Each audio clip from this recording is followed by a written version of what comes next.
The Book of Exodus, Chapter 1. Now these are the names of the children of Israel, which came into Egypt. Every man in his household came with Jacob: Reuben, Simeon, Levi, and Judah, Issachar, Zebulun, and Benjamin, Dan and Naphtali, Gad and Asher. And all the souls that came out of the loins of Jacob were 70 souls, for Joseph was in Egypt already. And Joseph died, and all his brethren, and all that generation. And the children of Israel were fruitful, and increased abundantly, and multiplied, and waxed exceeding mighty, and the land was filled with them. Now there arose up a new king over Egypt, which knew not Joseph. And he said unto his people, Behold, the people of the children of Israel are more and mightier than we. Come on, let us deal wisely with them, lest they multiply. And it come to pass, that when there falleth out any war, they join also unto our enemies, and fight against us, and so get them up out of the land. Therefore they did set over them taskmasters, to afflict them with their burdens, and they built for Pharaoh treasure cities, Pithom and Ramses. But the more they afflicted them, the more they multiplied and grew, and they were grieved because of the children of Israel. And the Egyptians made the children of Israel to serve with rigor, and they made their lives bitter with hard bondage in mortar and in brick and in all manner of service in the field. All their service wherein they made them serve was with rigor. And the king of Egypt spake to the Hebrew midwives, of which the name of the one was Shiphrah, and the name of the other Puah. And he said, When ye do the office of a midwife to the Hebrew women, and see them upon the stools, if it be a son, then ye shall kill him, but if it be a daughter, then she shall live. But the midwives feared God, and did not as the king of Egypt commanded them, but saved the men children alive. And the king of Egypt called for the midwives, and said unto them, Why have ye done this thing, and have saved the men children alive? And the midwives said unto Pharaoh, Because the Hebrew women are not as the Egyptian women, for they are lively, and are delivered ere the midwives come in unto them. Therefore God dealt well with the midwives, and the people multiplied, and waxed very mighty. And it came to pass, because the midwives feared God, that he made them houses. And Pharaoh charged all his people, saying, Every son that is born ye shall cast into the river, and every daughter ye shall save alive. Exodus 2. And there went a man of the house of Levi, and took to wife a daughter of Levi. And the woman conceived, and bare a son. And when she saw him that he was a goodly child, she hid him 3 months. And when she could not longer hide him, she took for him an ark of bulrushes, and daubed it with slime, and with pitch, and put the child therein, and she laid it in the flags by the river's brink. And his sister stood afar off to wit what would be done to him. And the daughter of Pharaoh came down to wash herself at the river, and her maidens walked along by the river's side. And when she saw the ark among the flags, she sent her maid to fetch it. And when she had opened it, she saw the child, and behold, the babe wept. And she had compassion on him, and said, This is one of the Hebrews' children. Then said his sister to Pharaoh's daughter, Shall I go and call to thee a nurse of the Hebrew women, that she may nurse the child for thee? And Pharaoh's daughter said to her, Go. And the maid went, and called the child's mother. And Pharaoh's daughter said unto her, Take this child away, and nurse it for me, and I will give thee thy wages. And the woman took the child, and nursed it. And the child grew, and she brought him unto Pharaoh's daughter, and he became her son. And she called his name Moses, and she said, Because I drew him out of the water. And it came to pass in those days, when Moses was grown, that he went out unto his brethren, and looked on their burdens. And he spied an Egyptian smiting an Hebrew, one of his brethren. And he looked this way and that way. And when he saw that there was no man, he slew the Egyptian, and hid him in the sand. And when he went out the second day, behold, 2 men of the Hebrews strove together. And he said to him that did the wrong, Wherefore smitest thou thy fellow? And he said, Who made thee a prince and a judge over us? Intendest thou to kill me, as thou killedst the Egyptian? And Moses feared, and said, Surely this thing is known. Now when Pharaoh heard this thing, he sought to slay Moses. But Moses fled from the face of Pharaoh, and dwelt in the land of Midian, and he sat down by a well. Now the priest of Midian had 7 daughters, and they came and drew water, and filled the troughs to water their father's flock. And the shepherds came and drove them away, but Moses stood up and helped them, and watered their flock. And when they came to Reuel their father, he said, How is it that ye are come so soon today? And they said, An Egyptian delivered us out of the hand of the shepherds, and also drew water now for us, and watered the flock. And he said unto his daughters, And where is he? Why is it that ye have left the man? Call him, that he may eat bread.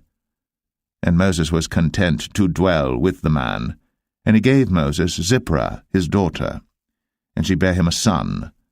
And he called his name Gershom, for he said, I have been a stranger in a strange land. And it came to pass, in process of time, that the king of Egypt died, and the children of Israel sighed by reason of the bondage, and they cried, and their cry came up unto God by reason of the bondage. And God heard their groaning, and God remembered his covenant with Abraham, with Isaac, and with Jacob. And God looked upon the children of Israel, and God had respect unto them. Exodus 3. Now Moses kept the flock of Jethro, his father-in-law, the priest of Midian. And he led the flock to the backside of the desert, and came to the mountain of God, even to Horeb. And the angel of the Lord appeared unto him in a flame of fire out of the midst of a bush. And he looked, and behold, the bush burned with fire, and the bush was not consumed. And Moses said, I will now turn aside and see this great sight, why the bush is not burnt.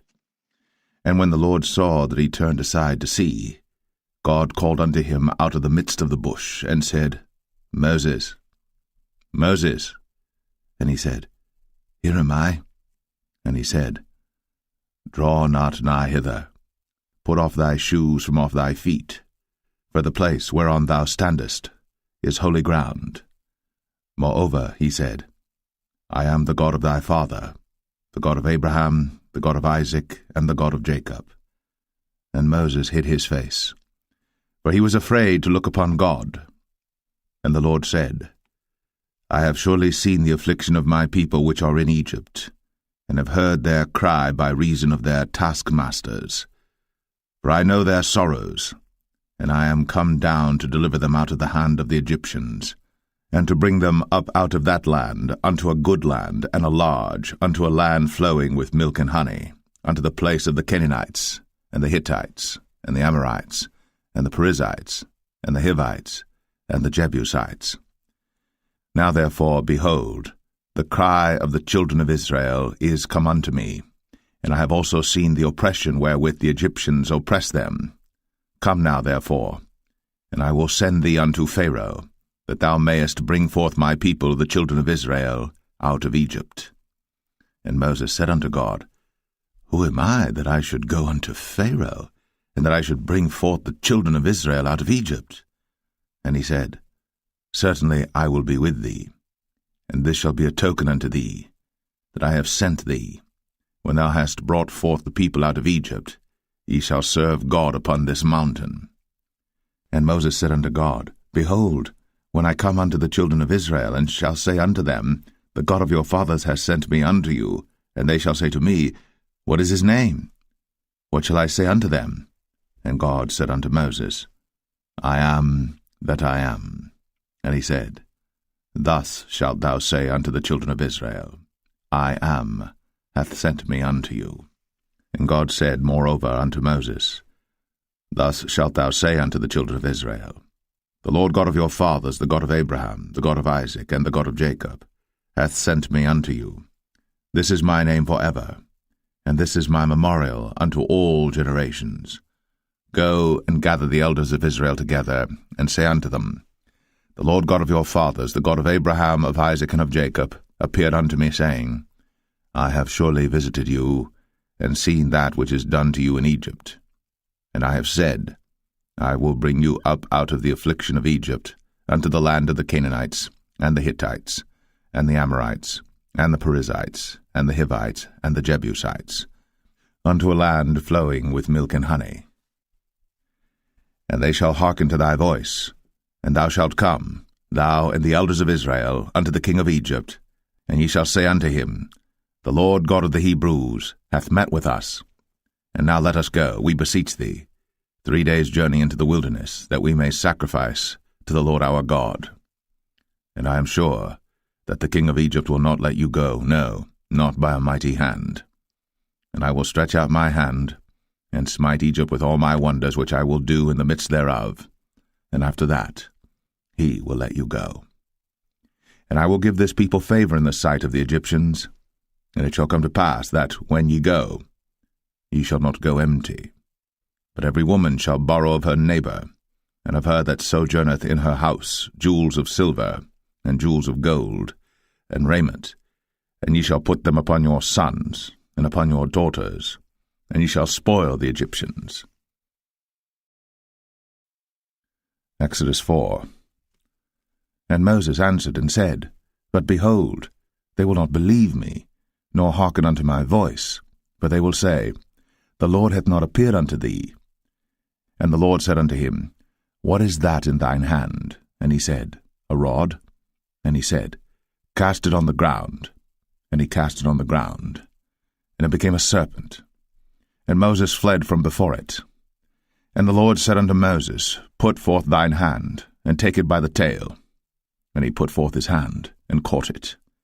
And it became a rod in his hand, that they may believe that the Lord God of their fathers, the God of Abraham, the God of Isaac, and the God of Jacob, hath appeared unto thee. And the Lord said furthermore unto him, Put now thine hand into thy bosom. And he put his hand into his bosom, and when he took it out, behold, his hand was leprous as snow.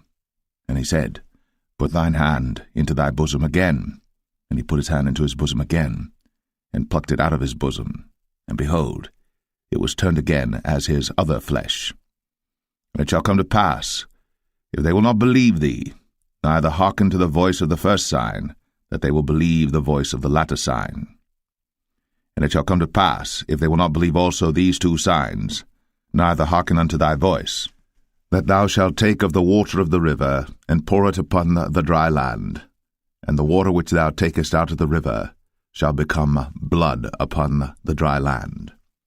And Moses said unto the Lord, O my Lord, I am not eloquent, neither heretofore nor since thou hast spoken unto thy servant, but I am slow of speech and of a slow tongue. And the Lord said unto him, Who hath made man's mouth? Or who maketh the dumb, or deaf, or the seeing, or the blind? Have not I the Lord? Now therefore go, and I will be with thy mouth, and teach thee what thou shalt say.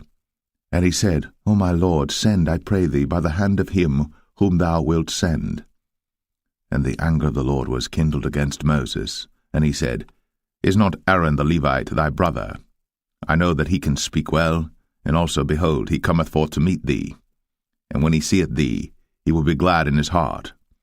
And thou shalt speak unto him, and put words in his mouth. And I will be with thy mouth, and with his mouth, and will teach you what ye shall do. And he shall be thy spokesman unto the people, and he shall be, even he, shall be to thee instead of a mouth, and thou shalt be to him instead of God. And thou shalt take this rod in thine hand, wherewith thou shalt do signs.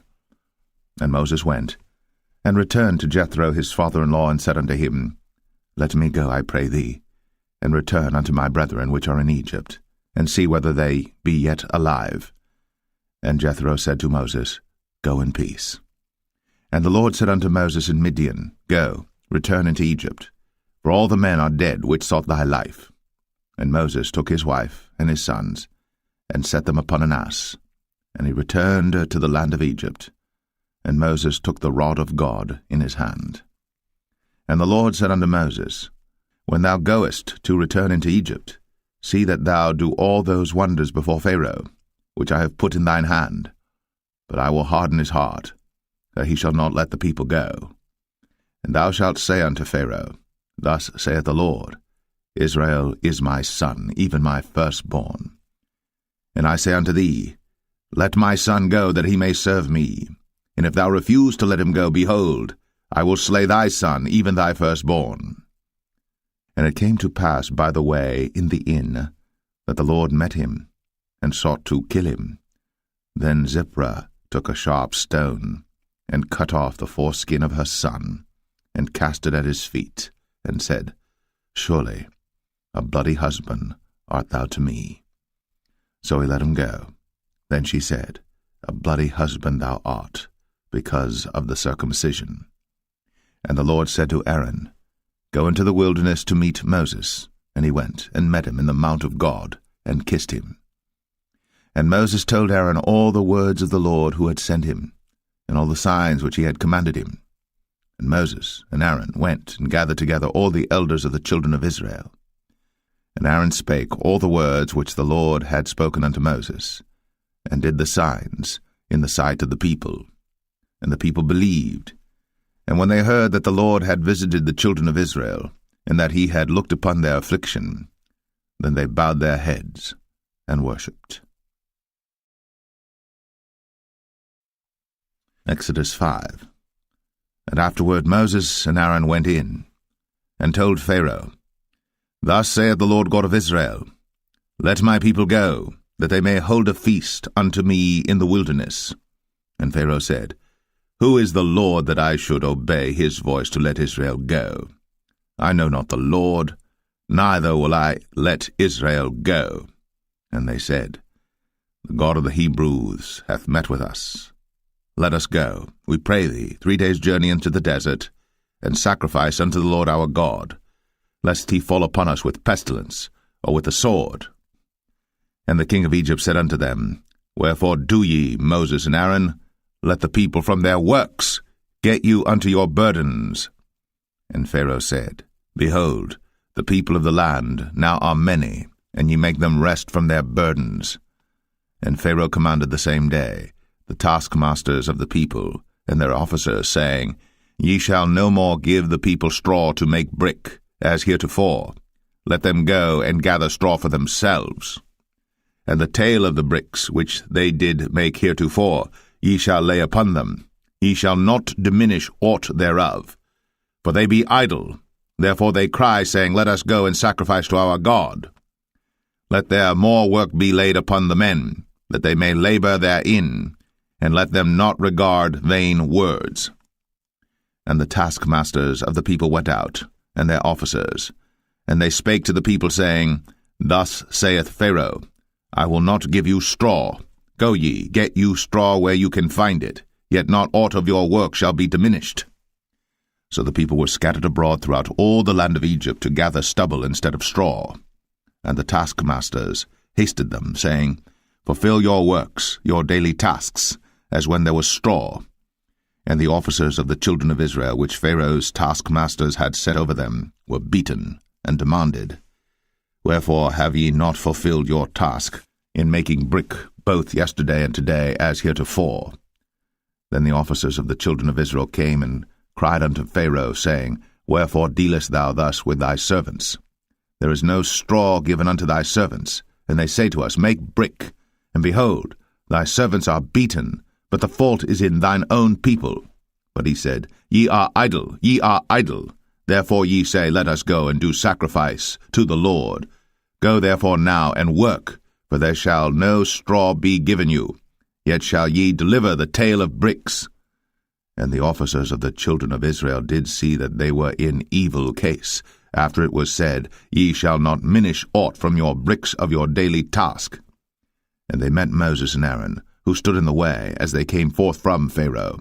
And they said unto them, The Lord look upon you and judge, because ye have made our savour to be abhorred in the eyes of Pharaoh, and in the eyes of his servants, to put a sword in their hand to slay us. And Moses returned unto the Lord, and said, Lord, wherefore hast thou so evil entreated this people? Why is it that thou hast sent me? For since I came to Pharaoh to speak in thy name, he hath done evil to this people, neither hast thou delivered thy people at all. Exodus 6. Then the Lord said unto Moses, Now shalt thou see what I will do to Pharaoh.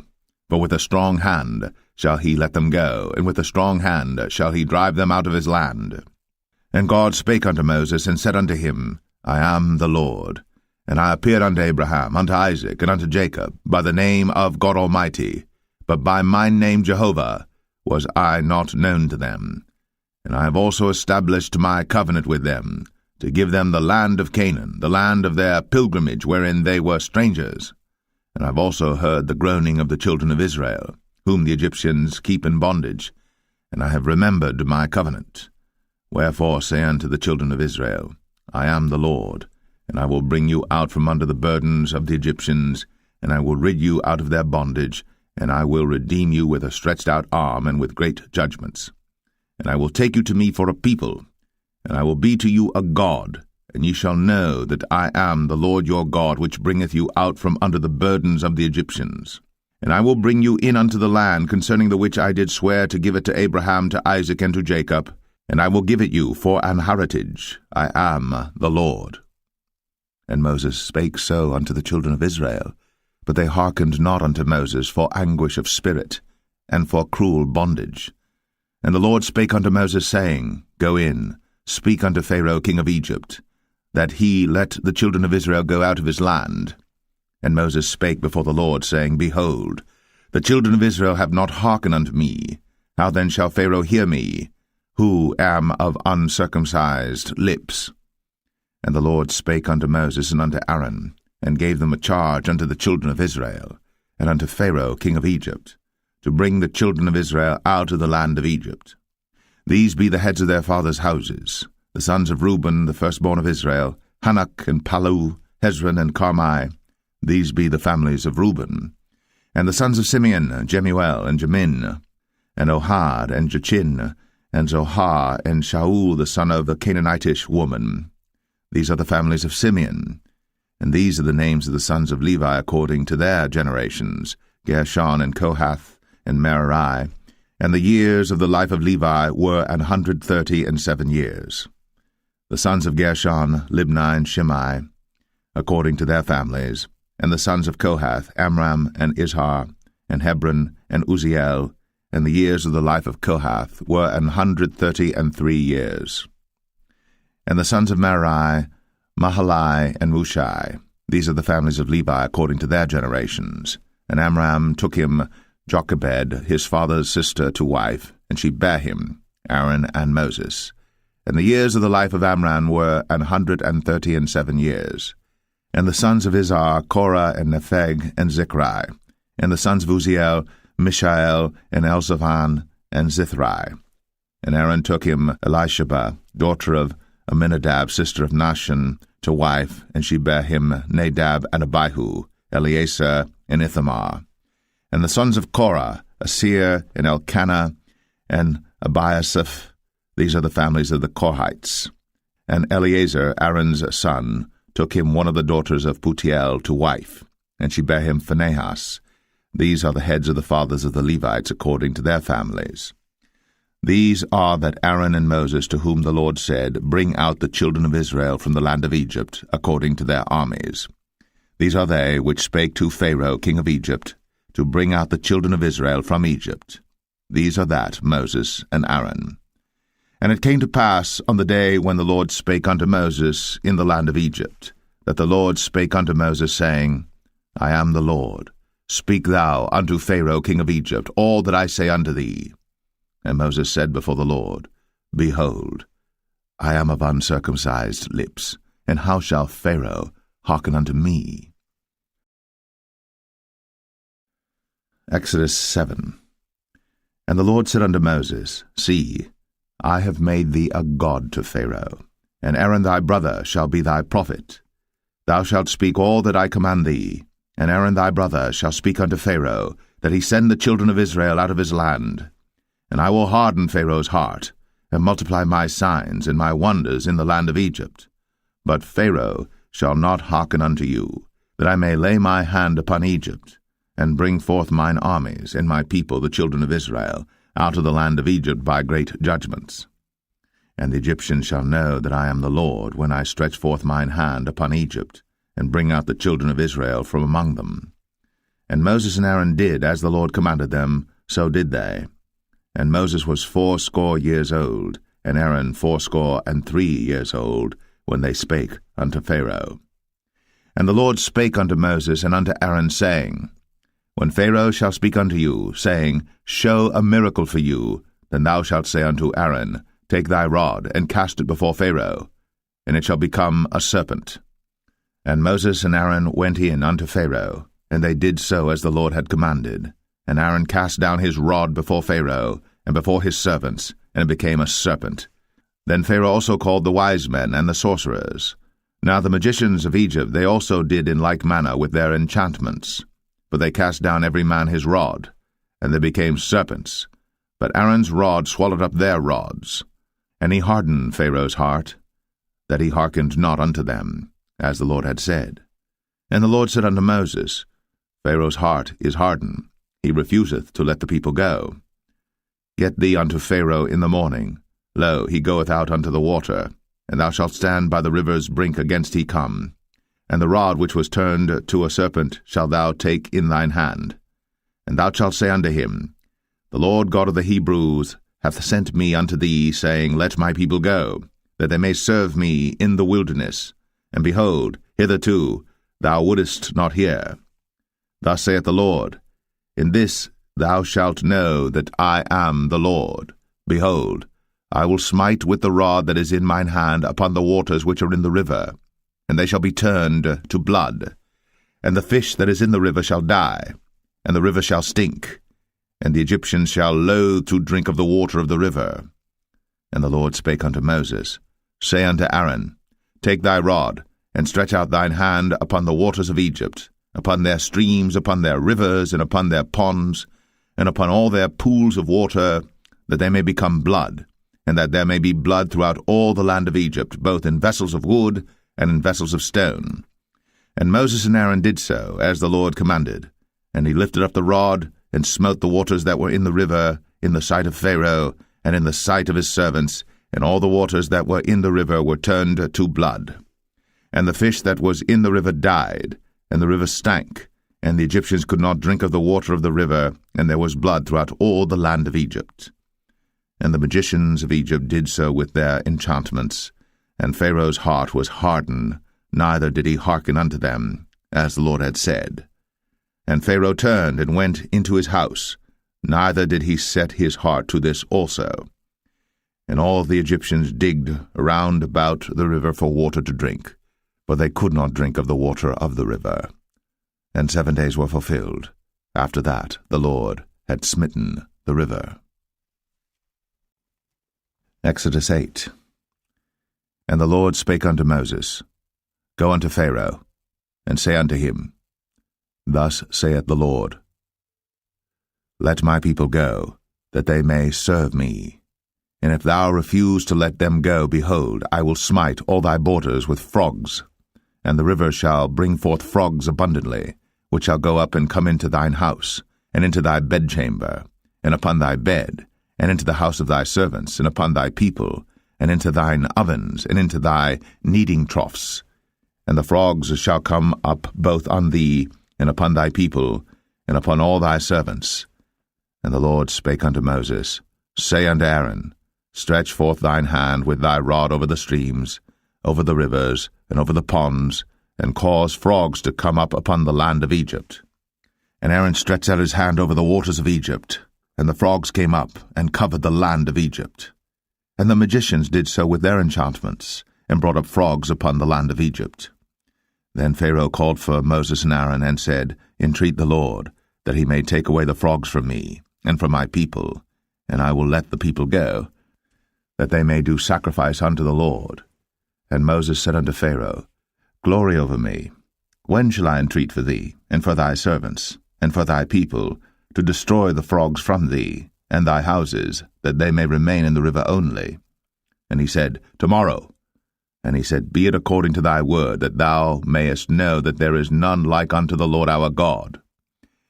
And the frogs shall depart from thee, and from thy houses, and from thy servants, and from thy people.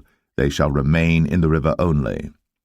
And Moses and Aaron went out from Pharaoh, and Moses cried unto the Lord because of the frogs, which he had brought against Pharaoh. And the Lord did according to the word of Moses, and the frogs died out of the houses, out of the villages, and out of the fields. And they gathered them together upon heaps, and the land stank. But when Pharaoh saw that there was respite, he hardened his heart, and hearkened not unto them, as the Lord had said. And the Lord said unto Moses, Say unto Aaron, Stretch out thy rod, and smite the dust of the land, that it may become lice throughout all the land of Egypt. And they did so. For Aaron stretched out his hand with his rod, and smote the dust of the earth, and it became lice in man and in beast. All the dust of the land became lice throughout all the land of Egypt. And the magicians did so with their enchantments to bring forth lice, but they could not, so there were lice upon man and upon beast. Then the magicians said unto Pharaoh, This is the finger of God. And Pharaoh's heart was hardened, and he hearkened not unto them, as the Lord had said. And the Lord said unto Moses, Rise up early in the morning, and stand before Pharaoh. Lo, he cometh forth to the water, and say unto him, Thus saith the Lord, Let my people go, that they may serve me. Else, if thou wilt not let my people go, behold, I will send swarms of flies upon thee, and upon thy servants, and upon thy people, and into thy houses, and the houses of the Egyptians shall be full of swarms of flies, and also the ground whereon they are. And I will sever in that day the land of Goshen, in which my people dwell, that no swarms of flies shall be there, to the end thou mayest know that I am the Lord in the midst of the earth. And I will put a division between my people and thy people. Tomorrow shall this sign be. And the Lord did so. And there came a grievous swarm of flies into the house of Pharaoh, and into his servants' houses, and into all the land of Egypt. The land was corrupted by reason of the swarm of flies. And Pharaoh called for Moses and for Aaron, and said, Go ye, sacrifice to your God in the land. And Moses said, It is not meet so to do, for we shall sacrifice the abomination of the Egyptians to the Lord our God. Lo, shall we sacrifice the abomination of the Egyptians before their eyes? And will they not stone us? We will go 3 days' journey into the wilderness, and sacrifice to the Lord our God, as he shall command us. And Pharaoh said, I will let you go, that ye may sacrifice to the Lord your God in the wilderness. Only ye shall not go very far away. Entreat for me. And Moses said, Behold, I go out from thee, and I will entreat the Lord that the swarms of flies may depart from Pharaoh, from his servants, and from his people tomorrow. But let not Pharaoh deal deceitfully any more, not letting the people go to sacrifice to the Lord. And Moses went out from Pharaoh, and entreated the Lord. And the Lord did according to the word of Moses, and he removed the swarms of flies from Pharaoh, from his servants, and from his people. There remained not one. And Pharaoh hardened his heart at this time also, neither would he let the people go. Exodus 9. Then the Lord said unto Moses, Go in unto Pharaoh, and tell him, Thus saith the Lord God of the Hebrews, Let my people go, that they may serve me. For if thou refuse to let them go, and wilt hold them still, behold, the hand of the Lord is upon thy cattle which is in the field, upon the horses, upon the asses, upon the camels, upon the oxen, and upon the sheep. There shall be a very grievous murrain. And the Lord shall sever between the cattle of Israel and the cattle of Egypt, and there shall nothing die of all that is the children's of Israel. And the Lord appointed a set time, saying, Tomorrow the Lord shall do this thing in the land. And the Lord did that thing on the morrow, and all the cattle of Egypt died, but of the cattle of the children of Israel died not one. And Pharaoh sent, and behold, there was not one of the cattle of the Israelites dead, and the heart of Pharaoh was hardened, and he did not let the people go. And the Lord said unto Moses and unto Aaron, Take to you handfuls of ashes of the furnace, and let Moses sprinkle it toward the heaven in the sight of Pharaoh.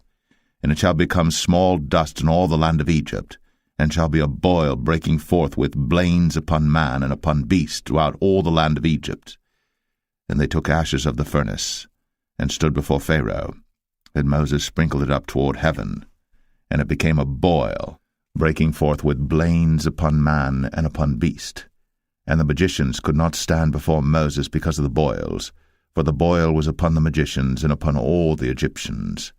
And the Lord hardened the heart of Pharaoh, and he hearkened not unto them, as the Lord had spoken unto Moses.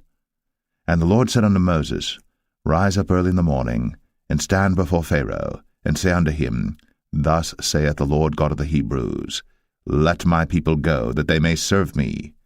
For I will at this time send all my plagues upon thine heart, and upon thy servants, and upon thy people, that thou mayest know that there is none like me in all the earth. For now I will stretch out my hand, that I may smite thee and thy people with pestilence, and thou shalt be cut off from the earth. And in very deed for this cause have I raised thee up, for to show in thee my power, and that my name may be declared throughout all the earth. As yet exaltest thou thyself against my people, that thou wilt not let them go. Behold, tomorrow about this time I will cause it to rain a very grievous hail, such as hath not been in Egypt since the foundation thereof even until now. Send therefore now, and gather thy cattle, and all that thou hast in the field. For upon every man and beast which shall be found in the field, and shall not be brought home, the hail shall come down upon them, and they shall die. He that feared the word of the Lord among the servants of Pharaoh made his servants and his cattle flee into the houses. And he that regarded not the word of the Lord left his servants and his cattle in the field. And the Lord said unto Moses, Stretch forth thine hand toward heaven, that there may be hail in all the land of Egypt, upon man, and upon beast, and upon every herb of the field, throughout the land of Egypt.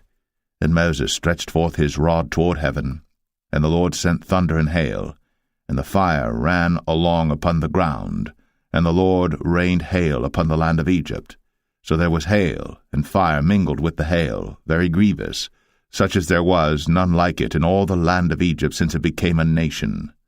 And the hail smote throughout all the land of Egypt all that was in the field, both man and beast.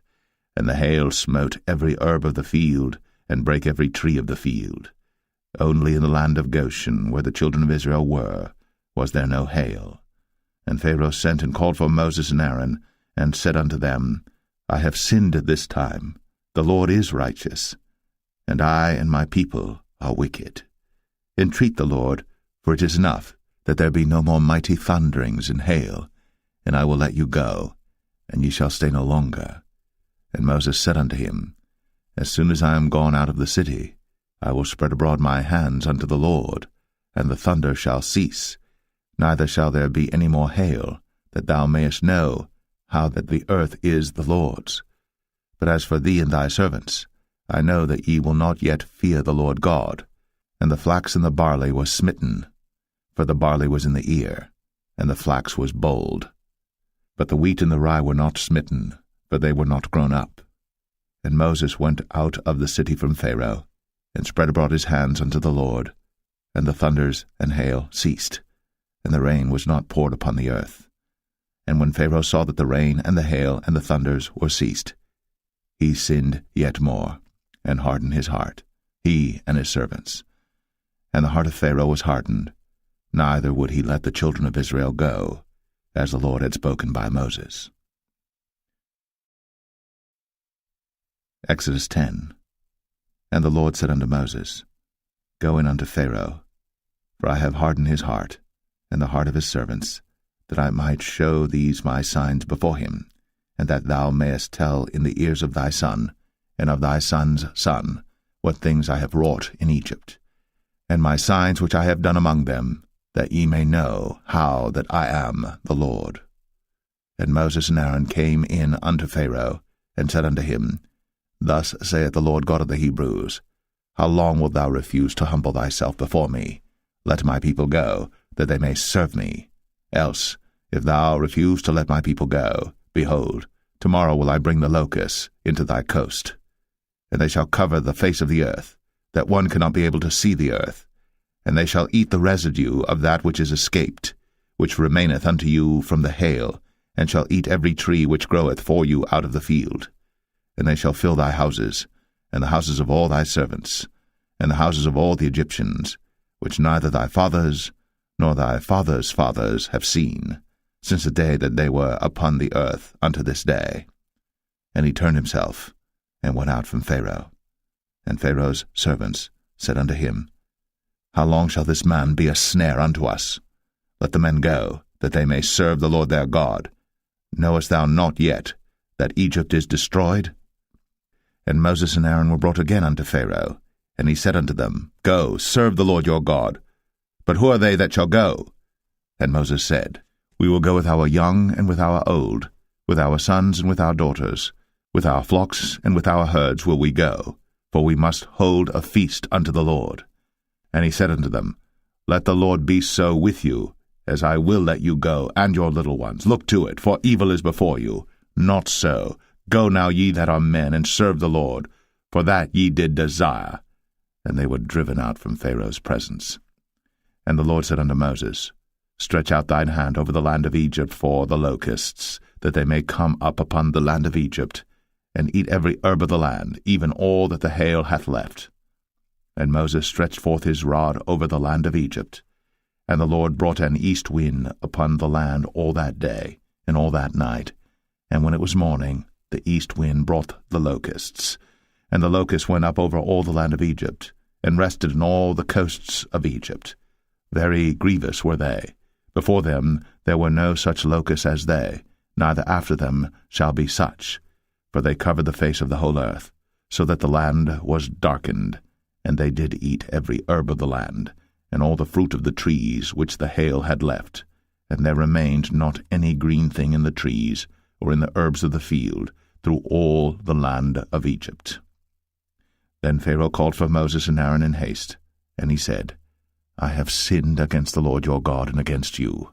Now therefore forgive, I pray thee, my sin only this once, and entreat the Lord your God, that he may take away from me this death only.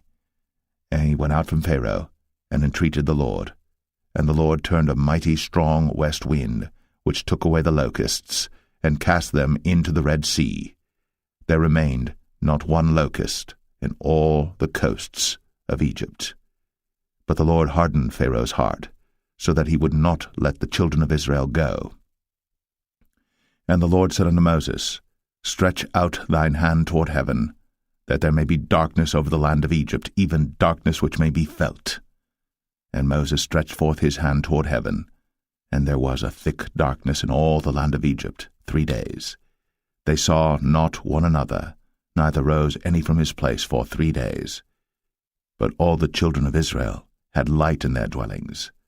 And Pharaoh called unto Moses, and said, Go ye, serve the Lord. Only let your flocks and your herds be stayed. Let your little ones also go with you. And Moses said, Thou must give us also sacrifices and burnt offerings, that we may sacrifice unto the Lord our God. Our cattle also shall go with us. There shall not an hoof be left behind, for thereof must we take to serve the Lord our God, and we know not with what we must serve the Lord until we come thither. But the Lord hardened Pharaoh's heart, and he would not let them go. And Pharaoh said unto him, Get thee from me, take heed to thyself, see my face no more, for in that day thou seest my face, thou shalt die. And Moses said, Thou hast spoken well. I will see thy face again no more.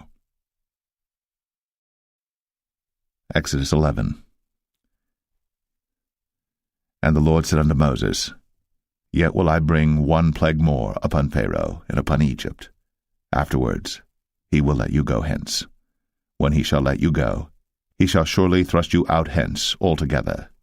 Speak now in the ears of the people, and let every man borrow of his neighbor, and every woman of her neighbor, jewels of silver and jewels of gold. And the Lord gave the people favor in the sight of the Egyptians. Moreover, the man Moses was very great in the land of Egypt, in the sight of Pharaoh's servants, and in the sight of the people. And Moses said, Thus saith the Lord, About midnight will I go out into the midst of Egypt, and all the firstborn in the land of Egypt shall die, from the firstborn of Pharaoh that sitteth upon his throne, even unto the firstborn of the maidservant that is behind the mill, and all the firstborn of beasts.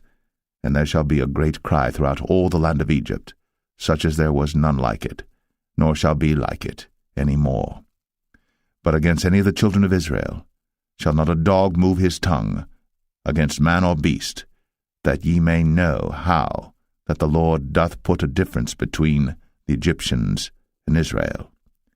And all these thy servants shall come down unto me, and bow down themselves unto me, saying, Get thee out, and all the people that follow thee, and after that I will go out. And he went out from Pharaoh in a great anger.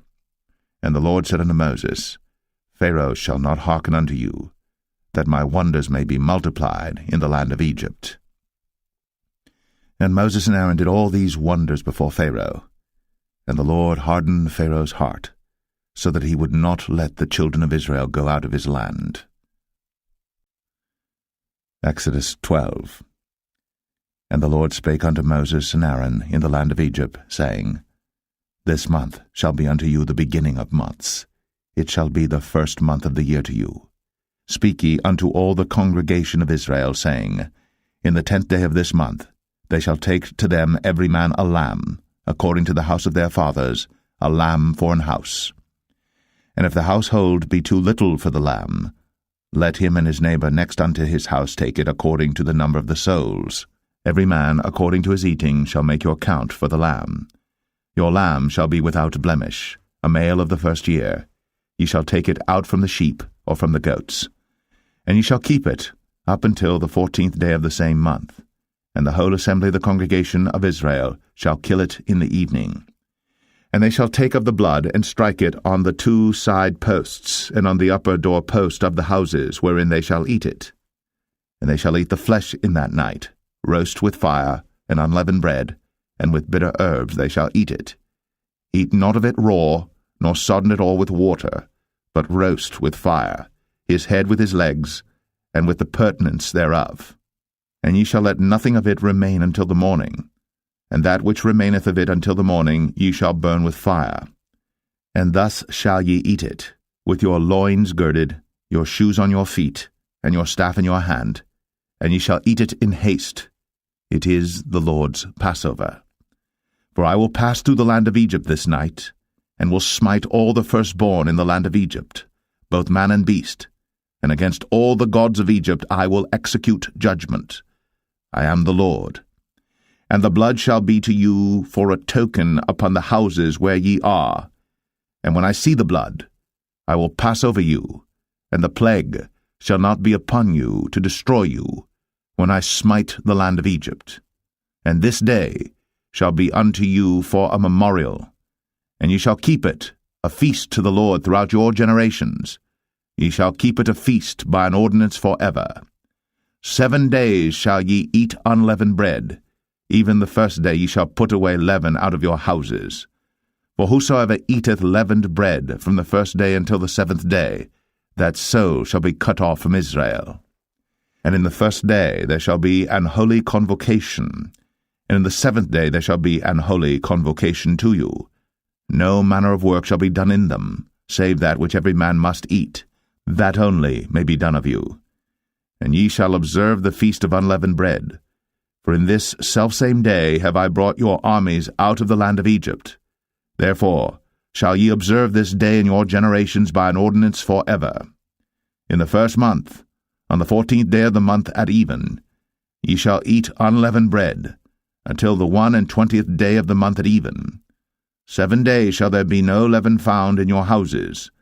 For whosoever eateth that which is leavened, even that soul shall be cut off from the congregation of Israel, whether he be a stranger or born in the land. Ye shall eat nothing leavened. In all your habitations shall ye eat unleavened bread. Then Moses called for all the elders of Israel, and said unto them, Draw out, and take you a lamb according to your families, and kill the Passover. And ye shall take a bunch of hyssop, and dip it in the blood that is in the basin, and strike the lintel and the 2 side posts with the blood that is in the basin, and none of you shall go out at the door of his house until the morning.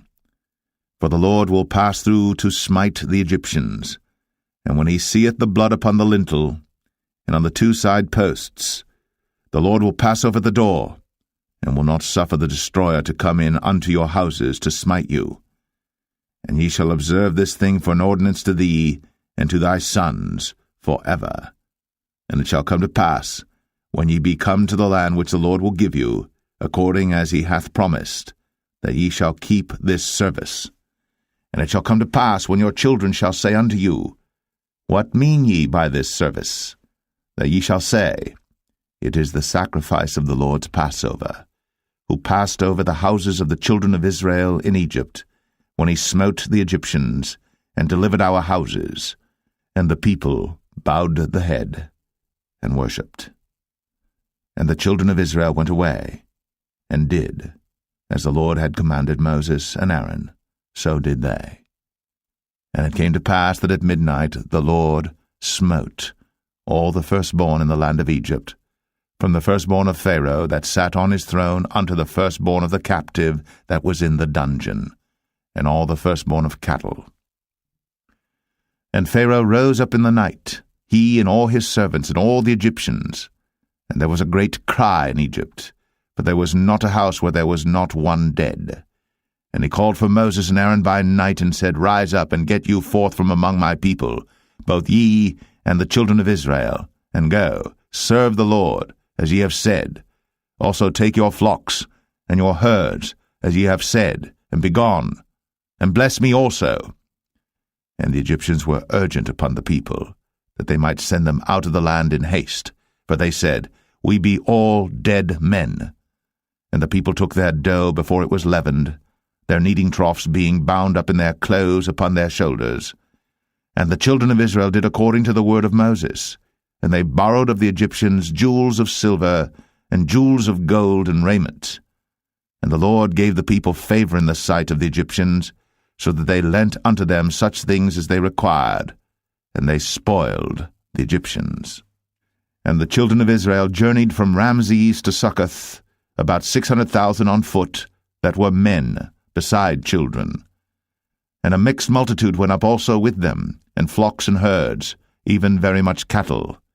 And they baked unleavened cakes of the dough which they brought forth out of Egypt, for it was not leavened, because they were thrust out of Egypt, and could not tarry, neither had they prepared for themselves any victual. Now the sojourning of the children of Israel, who dwelt in Egypt, was 430 years. And it came to pass at the end of the 430 years, even the selfsame day it came to pass, that all the hosts of the Lord went out from the land of Egypt. It is a night to be much observed unto the Lord for bringing them out from the land of Egypt. This is that night of the Lord to be observed of all the children of Israel in their generations. And the Lord said unto Moses and Aaron, This is the ordinance of the Passover. There shall no stranger eat thereof. But every man's servant that is bought for money, when thou hast circumcised him, then shall he eat thereof. A foreigner and an hired servant shall not eat thereof. In one house shall it be eaten. Thou shalt not carry forth aught of the flesh abroad out of the house, neither shall ye break a bone thereof. All the congregation of Israel shall keep it. And when a stranger shall sojourn with thee, and will keep the Passover to the Lord, let all his males be circumcised, and then let him come near and keep it. And he shall be as one that is born in the land. For no uncircumcised person shall eat thereof. One law shall be to him that is homeborn, and unto the stranger that sojourneth among you. Thus did all the children of Israel. As the Lord commanded Moses and Aaron, so did they.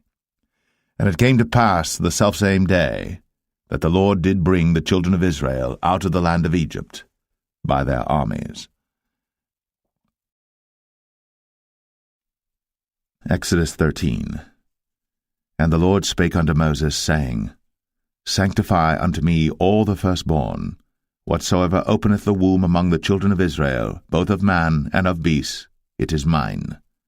And Moses said unto the people, Remember this day in which ye came out from Egypt, out of the house of bondage, for by strength of hand the Lord brought you out from this place. There shall no leavened bread be eaten. This day came ye out in the month Abib. And it shall be, when the Lord shall bring thee into the land of the Canaanites, and the Hittites, and the Amorites, and the Hivites, and the Jebusites, which he sware unto thy fathers to give thee, a land flowing with milk and honey, that thou shalt keep this service in this month. 7 days thou shalt eat unleavened bread, and in the 7th day shall be a feast to the Lord. Unleavened bread shall be eaten 7 days, and there shall no leavened bread be seen with thee, neither shall there be leaven seen with thee in all thy quarters. And thou shalt show thy son in that day, saying, This is done, because of that which the Lord did unto me, when I came forth out of Egypt. And it shall be for a sign unto thee upon thine hand, and for a memorial between thine eyes, that the Lord's law may be in thy mouth. For with a strong hand hath the Lord brought thee out of Egypt. Thou shalt therefore keep this ordinance in his season from year to year. And it shall be, when the Lord shall bring thee into the land of the Canaanites, as he sware unto thee and to thy fathers, and shall give it thee, that thou shalt set apart unto the Lord all that openeth the matrix, and every firstling that cometh of a beast which thou hast, the males shall be the Lord's. And every firstling of an ass thou shalt redeem with a lamb, and if thou wilt not redeem it, then thou shalt break his neck. And all the firstborn of man among thy children shalt thou redeem. And it shall be, when thy son asketh thee in time to come, saying, What is this? That thou shalt say unto him, By strength of hand the Lord brought us out from Egypt, from the house of bondage. And it came to pass, when Pharaoh would hardly let us go, that the Lord slew all the firstborn in the land of Egypt, both the firstborn of man and the firstborn of beast. Therefore I sacrifice to the Lord all that openeth the matrix, being males, but all the firstborn of my children I redeem. And it shall be for a token upon thine hand, and for frontlets between thine eyes, for by strength of hand the Lord brought us forth out of Egypt. And it came to pass, when Pharaoh had let the people go, that God led them not through the way of the land of the Philistines, although that was near, for God said, Lest peradventure the people repent when they see war, and they return to Egypt. But God led the people about through the way of the wilderness of the Red Sea, and the children of Israel went up harnessed out of the land of Egypt. And Moses took the bones of Joseph with him, for he had straitly sworn the children of Israel, saying, God will surely visit you, and ye shall carry up my bones away hence with you. And they took their journey from Succoth, and encamped in Etham in the edge of the wilderness. And the Lord went before them by day in a pillar of a cloud, to lead them the way, and by night in a pillar of fire, to give them light, to go by day and night. He took not away the pillar of the cloud by day, nor the pillar of fire by night, from before the people. Exodus 14. And the Lord spake unto Moses, saying, Speak unto the children of Israel, that they turn and encamp before Pi-hahiroth, between Migdol and the sea, over against Baal-zephon. Before it shall ye encamp by the sea. For Pharaoh will say of the children of Israel, They are entangled in the land, the wilderness hath shut them in, and I will harden Pharaoh's heart, that he shall follow after them, and I will be honored upon Pharaoh, and upon all his host, that the Egyptians may know that I am the Lord. And they did so. And it was told the king of Egypt that the people fled, and the heart of Pharaoh and of his servants was turned against the people, and they said, Why have we done this, that we have let Israel go from serving us? And he made ready his chariot, and took his people with him. And he took 600 chosen chariots, and all the chariots of Egypt, and captains over every one of them. And the Lord hardened the heart of Pharaoh king of Egypt, and he pursued after the children of Israel. And the children of Israel went out with an high hand. But the Egyptians pursued after them all the horses and chariots of Pharaoh, and his horsemen and his army, and overtook them encamping by the sea, beside Pi-hahiroth, before Baal-zephon. And when Pharaoh drew nigh, the children of Israel lifted up their eyes, and behold, the Egyptians marched after them, and they were sore afraid. And the children of Israel cried out unto the Lord, and they said unto Moses, Because there were no graves in Egypt, hast thou taken us away to die in the wilderness? Wherefore hast thou dealt thus with us, to carry us forth out of Egypt? Is not this the word that we did tell thee in Egypt, saying, Let us alone, that we may serve the Egyptians? For it had been better for us to serve the Egyptians, than that we should die in the wilderness. And Moses said unto the people, Fear ye not, stand still, and see the salvation of the Lord, which he will show to you today. For the Egyptians whom ye have seen today, ye shall see them again no more forever. The Lord shall fight for you, and ye shall hold your peace. And the Lord said unto Moses, Wherefore criest thou unto me? Speak unto the children of Israel, that they go forward. But lift thou up thy rod, and stretch out thine hand over the sea, and divide it.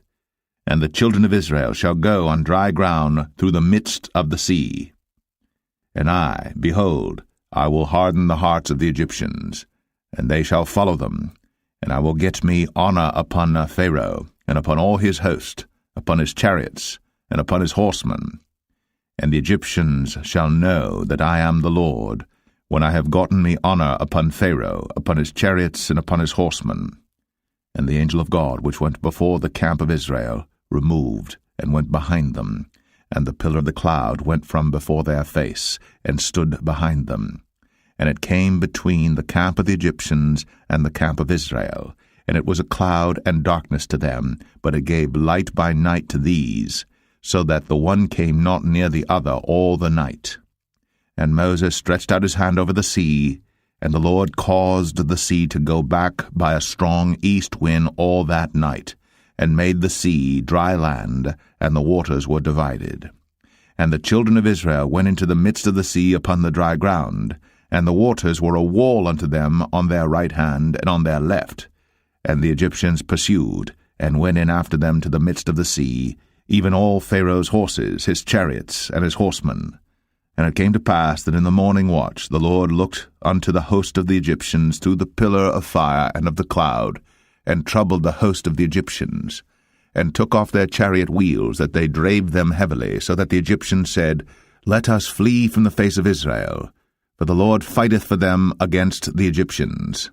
And the Lord said unto Moses, Stretch out thine hand over the sea, that the waters may come again upon the Egyptians, upon their chariots, and upon their horsemen. And Moses stretched forth his hand over the sea, and the sea returned to his strength when the morning appeared, and the Egyptians fled against it. And the Lord overthrew the Egyptians in the midst of the sea. And the waters returned and covered the chariots, and the horsemen, and all the host of Pharaoh that came into the sea after them. There remained not so much as one of them. But the children of Israel walked upon dry land in the midst of the sea, and the waters were a wall unto them on their right hand and on their left. Thus the Lord saved Israel that day out of the hand of the Egyptians, and Israel saw the Egyptians dead upon the seashore. And Israel saw that great work which the Lord did upon the Egyptians, and the people feared the Lord, and believed the Lord, and his servant Moses. Exodus 15. Then sang Moses and the children of Israel this song unto the Lord, and spake, saying, I will sing unto the Lord, for he hath triumphed gloriously. The horse and his rider hath he thrown into the sea. The Lord is my strength and song, and he is become my salvation. He is my God, and I will prepare him an habitation, my father's God, and I will exalt him. The Lord is a man of war, the Lord is his name. Pharaoh's chariots and his host hath he cast into the sea. His chosen captains also are drowned in the Red Sea. The depths have covered them, they sank into the bottom as a stone.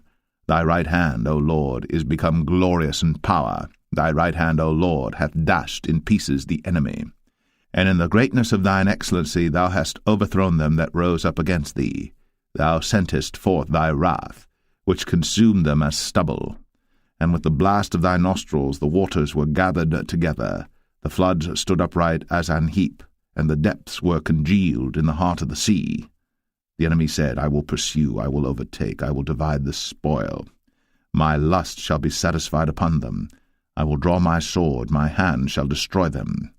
Thou didst blow with thy wind, the sea covered them, they sank as lead in the mighty waters.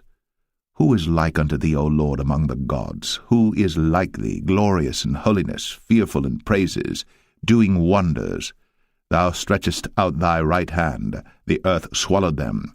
Thou in thy mercy hast led forth the people which thou hast redeemed. Thou hast guided them in thy strength unto thy holy habitation. The people shall hear and be afraid. Sorrow shall take hold on the inhabitants of Palestina. Then the dukes of Edom shall be amazed. The mighty men of Moab, trembling, shall take hold upon them. All the inhabitants of Canaan shall melt away. Fear and dread shall fall upon them. By the greatness of thine arm they shall be as still as a stone, till thy people pass over, O Lord, till the people pass over, which thou hast purchased. Thou shalt bring them in, and plant them in the mountain of thine inheritance, in the place, O Lord, which thou hast made for thee to dwell in the sanctuary, O Lord, which thy hands have established. The Lord shall reign for ever and ever. For the horse of Pharaoh went in with his chariots and with his horsemen into the sea, and the Lord brought again the waters of the sea upon them. But the children of Israel went on dry land in the midst of the sea. And Miriam the prophetess, the sister of Aaron, took a timbrel in her hand, and all the women went out after her with timbrels and with dances. And Miriam answered them, Sing ye to the Lord, for he hath triumphed gloriously. The horse and his rider hath he thrown into the sea. So Moses brought Israel from the Red Sea, and they went out into the wilderness of Shur. And they went 3 days in the wilderness, and found no water. And when they came to Marah, they could not drink of the waters of Marah, for they were bitter. Therefore the name of it was called Marah. And the people murmured against Moses, saying, What shall we drink? And he cried unto the Lord, and the Lord showed him a tree, which when he had cast into the waters were made sweet.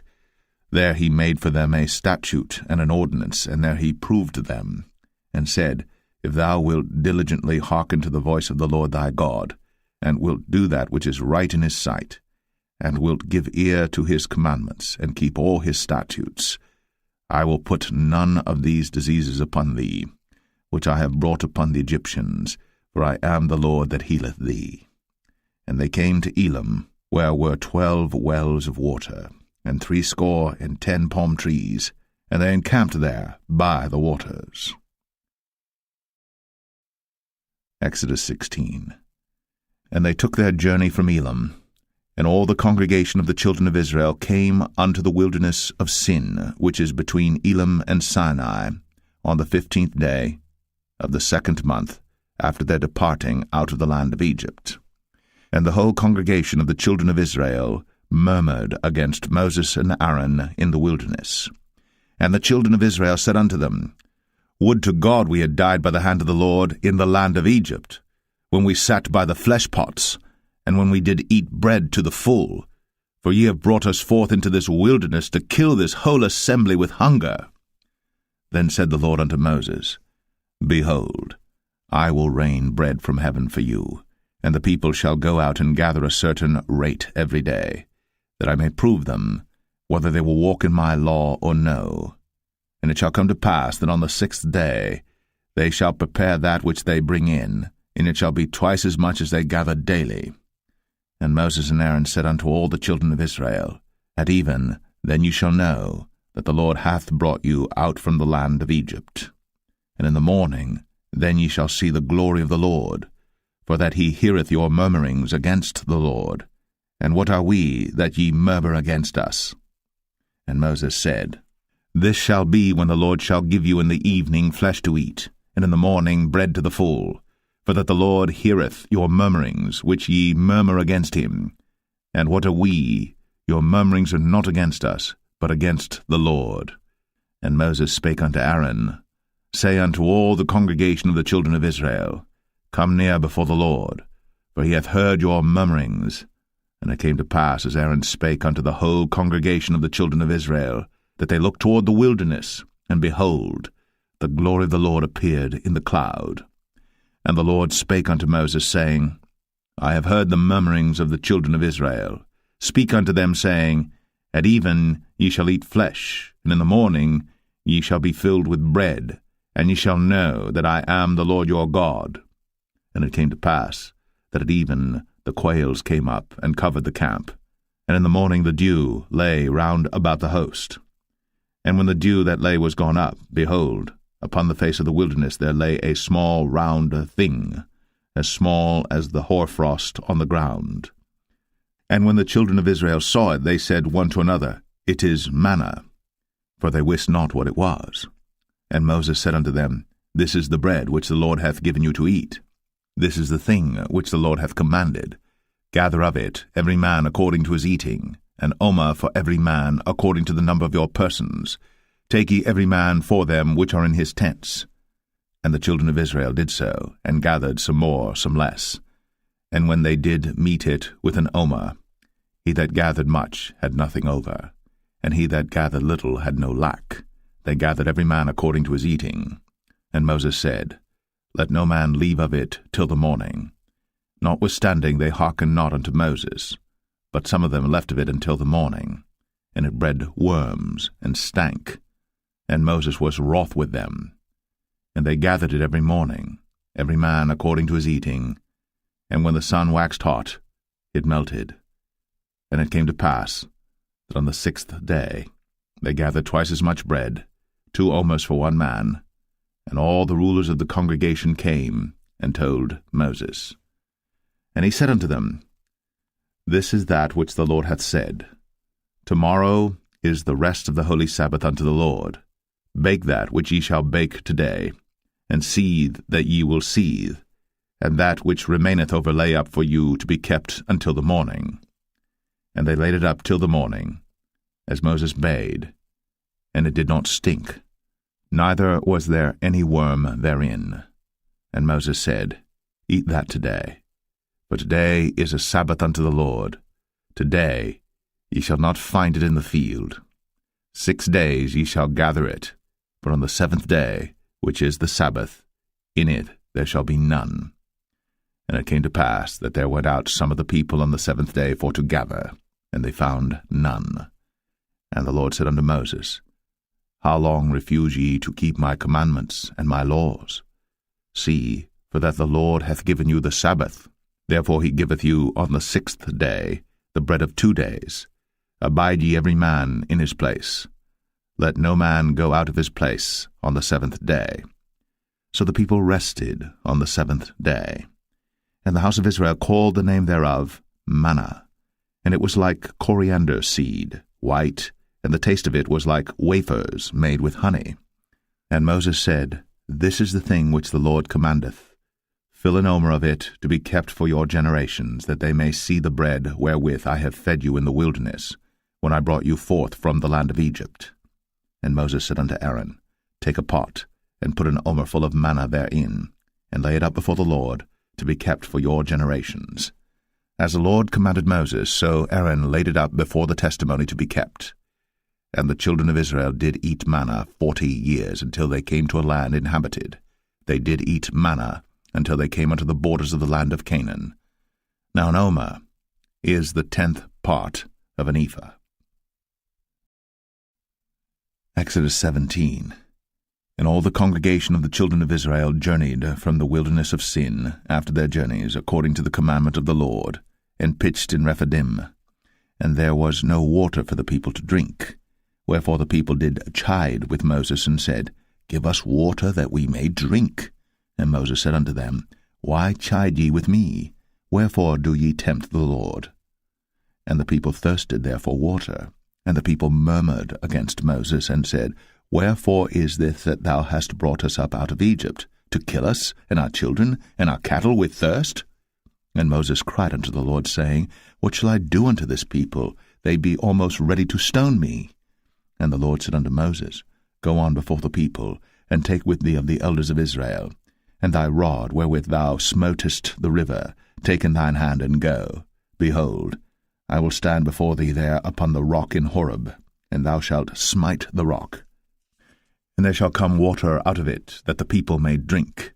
And Moses did so in the sight of the elders of Israel. And he called the name of the place Massah and Meribah, because of the chiding of the children of Israel, and because they tempted the Lord, saying, Is the Lord among us or not? Then came Amalek and fought with Israel in Rephidim. And Moses said unto Joshua, Choose us out men, and go out, fight with Amalek. Tomorrow I will stand on the top of the hill with the rod of God in mine hand. So Joshua did as Moses had said to him, and fought with Amalek. And Moses, Aaron, and Hur went up to the top of the hill. And it came to pass, when Moses held up his hand, that Israel prevailed. And when he let down his hand, Amalek prevailed. But Moses' hands were heavy, and they took a stone and put it under him, and he sat thereon. And Aaron and Hur stayed up his hands, the one on the one side, and the other on the other side. And his hands were steady until the going down of the sun. And Joshua discomfited Amalek and his people with the edge of the sword. And the Lord said unto Moses, Write this for a memorial in a book, and rehearse it in the ears of Joshua. For I will utterly put out the remembrance of Amalek from under heaven. And Moses built an altar, and called the name of it Jehovah Nissi. For he said, Because the Lord has sworn that the Lord will have war with Amalek from generation to generation. Exodus 18. When Jethro, the priest of Midian, Moses' father-in-law, heard of all that God had done for Moses, and for Israel his people, and that the Lord had brought Israel out of Egypt, then Jethro, Moses' father-in-law, took Zipporah, Moses' wife, after he'd sent her back, and her 2 sons, of which the name of the one was Gershom, for he said, I have been an alien in a strange land. And the name of the other was Eleazar, for the God of my father, said he, was mine help, and delivered me from the sword of Pharaoh. And Jethro, Moses' father-in-law, came with his sons and his wife unto Moses into the wilderness, where he encamped at the mount of God. And he said unto Moses, I thy father-in-law Jethro am come unto thee, and thy wife and her 2 sons with her. And Moses went out to meet his father-in-law, and did obeisance, and kissed him. And they asked each other of their welfare, and they came into the tent. And Moses told his father-in-law all that the Lord had done unto Pharaoh and to the Egyptians for Israel's sake, and all the travail that had come upon them by the way, and how the Lord delivered them. And Jethro rejoiced for all the goodness which the Lord had done to Israel, whom he had delivered out of the hand of the Egyptians. And Jethro said, Blessed be the Lord, who hath delivered you out of the hand of the Egyptians, and out of the hand of Pharaoh, who hath delivered the people from under the hand of the Egyptians. Now I know that the Lord is greater than all gods, for in the thing wherein they dealt proudly he was above them. And Jethro, Moses' father-in-law, took a burnt offering and sacrifices for God, and Aaron came, and all the elders of Israel, to eat bread with Moses' father-in-law before God. And it came to pass on the morrow that Moses sat to judge the people, and the people stood by Moses from the morning unto the evening. And when Moses' father-in-law saw all that he did to the people, he said, What is this thing that thou doest to the people? Why sittest thou thyself alone, and all the people stand by thee from morning unto even? And Moses said unto his father-in-law, Because the people come unto me to inquire of God. When they have a matter they come unto me, and I judge between one and another, and I do make them know the statutes of God and his laws. And Moses' father-in-law said unto him, The thing that thou doest is not good. Thou wilt surely wear away both thou and this people that is with thee, for this thing is too heavy for thee. Thou art not able to perform it thyself alone. Hearken now unto my voice. I will give thee counsel, and God shall be with thee. Be thou for the people too Godward, that thou mayest bring the causes unto God. And thou shalt teach them ordinances and laws, and shalt show them the way wherein they must walk, and the work that they must do. Moreover, thou shalt provide out of all the people able men, such as fear God, men of truth, hating covetousness, and place such over them to be rulers of thousands, and rulers of hundreds, rulers of 50s, and rulers of 10s. And let them judge the people at all seasons. And it shall be, that every great matter they shall bring unto thee, but every small matter they shall judge. So shall it be easier for thyself, and they shall bear the burden with thee. If thou shalt do this thing, and God command thee so, then thou shalt be able to endure, and all this people shall also go to their place in peace. So Moses hearkened to the voice of his father-in-law, and did all that he had said. And Moses chose able men out of all Israel, and made them heads over the people, rulers of thousands, rulers of hundreds, rulers of 50s, and rulers of 10s. And they judged the people at all seasons. The hard causes they brought unto Moses, but every small matter they judged themselves. And Moses let his father-in-law depart, and he went his way into his own land. Exodus 19.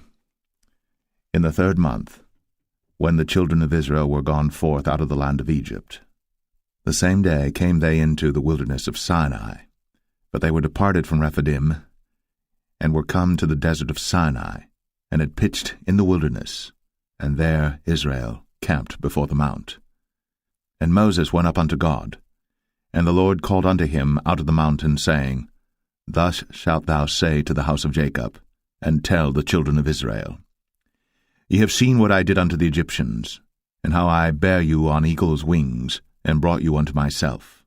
Now therefore, if ye will obey my voice indeed, and keep my covenant, then ye shall be a peculiar treasure unto me above all people.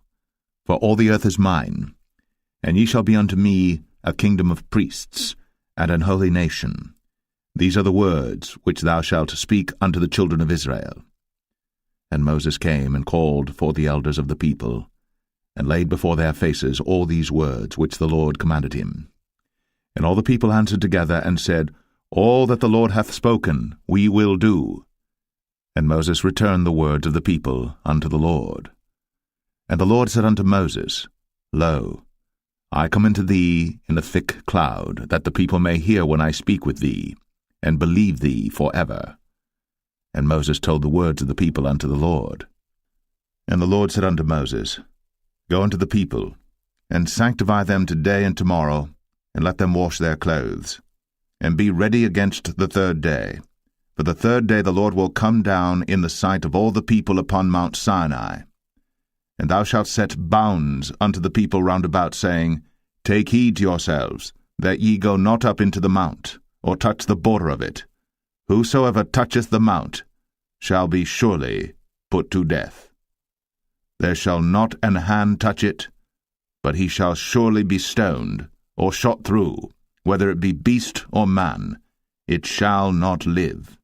When the trumpet soundeth long, they shall come up to the mount. And Moses went down from the mount unto the people, and sanctified the people, and they washed their clothes. And he said unto the people, Be ready against the 3rd day, come not at your wives. And it came to pass on the 3rd day in the morning that there were thunders and lightnings, and a thick cloud upon the mount, and the voice of the trumpet exceeding loud, so that all the people that was in the camp trembled. And Moses brought forth the people out of the camp to meet with God. And they stood at the nether part of the mount. And Mount Sinai was altogether on a smoke, because the Lord descended upon it in fire, and the smoke thereof ascended as the smoke of a furnace, and the whole mount quaked greatly. And when the voice of the trumpet sounded long, and waxed louder and louder, Moses spake, and God answered him by a voice. And the Lord came down upon Mount Sinai, on the top of the mount, and the Lord called Moses up to the top of the mount, and Moses went up. And the Lord said unto Moses, Go down, charge the people, lest they break through unto the Lord to gaze, and many of them perish. And let the priests also which come near to the Lord sanctify themselves, lest the Lord break forth upon them. And Moses said unto the Lord, The people cannot come up to Mount Sinai, for thou chargest us, saying, Set bounds about the mount, and sanctify it. And the Lord said unto him, Away, get thee down, and thou shalt come up, thou and Aaron with thee. But let not the priests and the people break through to come up unto the Lord, lest he break forth upon them. So Moses went down unto the people, and spake unto them. Exodus 20. And God spake all these words, saying, I am the Lord thy God, which have brought thee out of the land of Egypt, out of the house of bondage. Thou shalt have no other gods before me. Thou shalt not make unto thee any graven image, or any likeness of any thing that is in heaven above, or that is in the earth beneath, or that is in the water under the earth. Thou shalt not bow down thyself to them, nor serve them. For I, the Lord thy God, am a jealous God, visiting the iniquity of the fathers upon the children unto the third and fourth generation of them that hate me, and showing mercy unto thousands of them that love me, and keep my commandments. Thou shalt not take the name of the Lord thy God in vain, for the Lord will not hold him guiltless that taketh his name in vain. Remember the Sabbath day, to keep it holy. 6 days shalt thou labor, and do all thy work. But the 7th day is the Sabbath of the Lord thy God. In it thou shalt not do any work, thou, nor thy son, nor thy daughter, thy manservant, nor thy maidservant, nor thy cattle, nor thy stranger that is within thy gates. For in 6 days the Lord made heaven and earth, the sea, and all that in them is, and rested the 7th day. Wherefore the Lord blessed the Sabbath day, and hallowed it.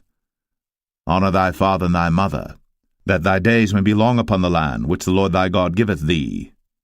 Thou shalt not kill. Thou shalt not commit adultery. Thou shalt not steal. Thou shalt not bear false witness against thy neighbor. Thou shalt not covet thy neighbor's house. Thou shalt not covet thy neighbor's wife, nor his manservant, nor his maidservant, nor his ox, nor his ass, nor anything that is thy neighbor's. And all the people saw the thunderings, and the lightnings, and the noise of the trumpet, and the mountain smoking. And when the people saw it, they removed, and stood afar off. And they said unto Moses, Speak thou with us, and we will hear, but let not God speak with us, lest we die. And Moses said unto the people, Fear not, for God is come to prove you, and that his fear may be before your faces, that ye sin not. And the people stood afar off.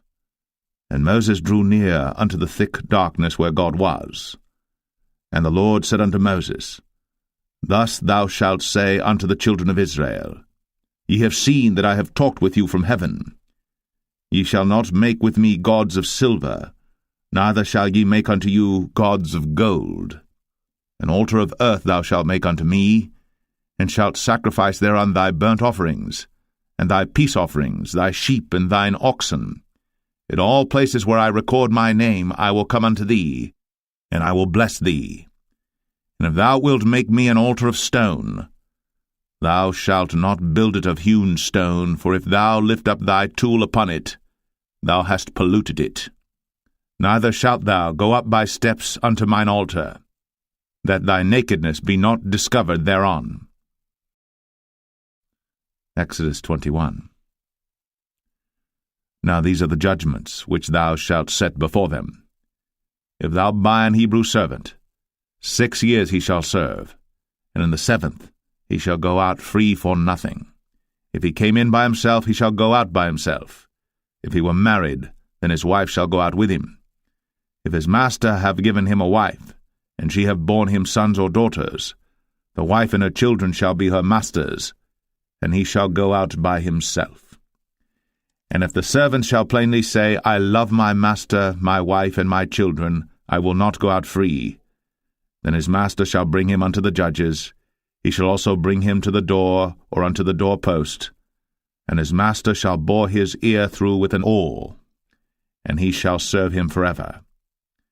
And if a man sell his daughter to be a maidservant, she shall not go out as the men servants do. If she please not her master, who hath betrothed her to himself, then shall he let her be redeemed, to sell her unto a strange nation.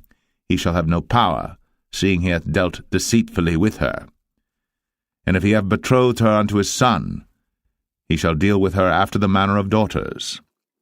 If he take him another wife, her food, her raiment, and her duty of marriage, shall he not diminish? And if he do not these 3 unto her, then shall she go out free without money. He that smiteth a man so that he die shall be surely put to death. And if a man lie not in wait, but God deliver him into his hand, then I will appoint thee a place whither he shall flee. But if a man come presumptuously upon his neighbor, to slay him with guile, thou shalt take him from mine altar, that he may die. And he that smiteth his father or his mother shall be surely put to death. And he that stealeth a man, and selleth him, or if he be found in his hand, he shall surely be put to death. And he that curseth his father or his mother shall surely be put to death. And if men strive together, and one smite another with a stone, or with his fist, and he die not, but keepeth his bed, if he rise again and walk abroad upon his staff, then shall he that smote him be quit, only he shall pay for the loss of his time, and shall cause him to be thoroughly healed. And if a man smite his servant or his maid with a rod, and he die under his hand, he shall be surely punished. Notwithstanding, if he continue a day or two, he shall not be punished, for he is his money. If men strive and hurt a woman with child, so that her fruit depart from her, and yet no mischief follow, he shall be surely punished, according as the woman's husband will lay upon him, and he shall pay as the judges determine. And if any mischief follow, then thou shalt give life for life, eye for eye, tooth for tooth, hand for hand, foot for foot, burning for burning, wound for wound, stripe for stripe. And if a man smite the eye of his servant, or the eye of his maid, that it perish, he shall let him go free for his eye's sake. And if he smite out his manservant's tooth, or his maidservant's tooth, he shall let him go free for his tooth's sake. If an ox gore a man or a woman, that they die, then the ox shall be surely stoned, and his flesh shall not be eaten, but the owner of the ox shall be quit. But if the ox were wont to push with his horn in time past, and hath been testified to his owner, and he hath not kept him in, but that he hath killed a man or a woman, the ox shall be stoned, and his owner also shall be put to death. If there be laid on him a sum of money, then he shall give for the ransom of his life whatsoever is laid upon him, whether he have gored a son, or have gored a daughter, according to this judgment shall it be done unto him. If the ox shall push a manservant or a maidservant, he shall give unto their master 30 shekels of silver, and the ox shall be stoned. And if a man shall open a pit, or if a man shall dig a pit, and not cover it, and an ox or an ass fall therein, the owner of the pit shall make it good, and give money unto the owner of them, and the dead beast shall be his. And if one man's ox hurt another's, that he die, then they shall sell the live ox, and divide the money of it, and the dead ox also they shall divide. For if it be known that the ox hath used to push in time past, and his owner hath not kept him in, he shall surely pay ox for ox, and the dead shall be his own.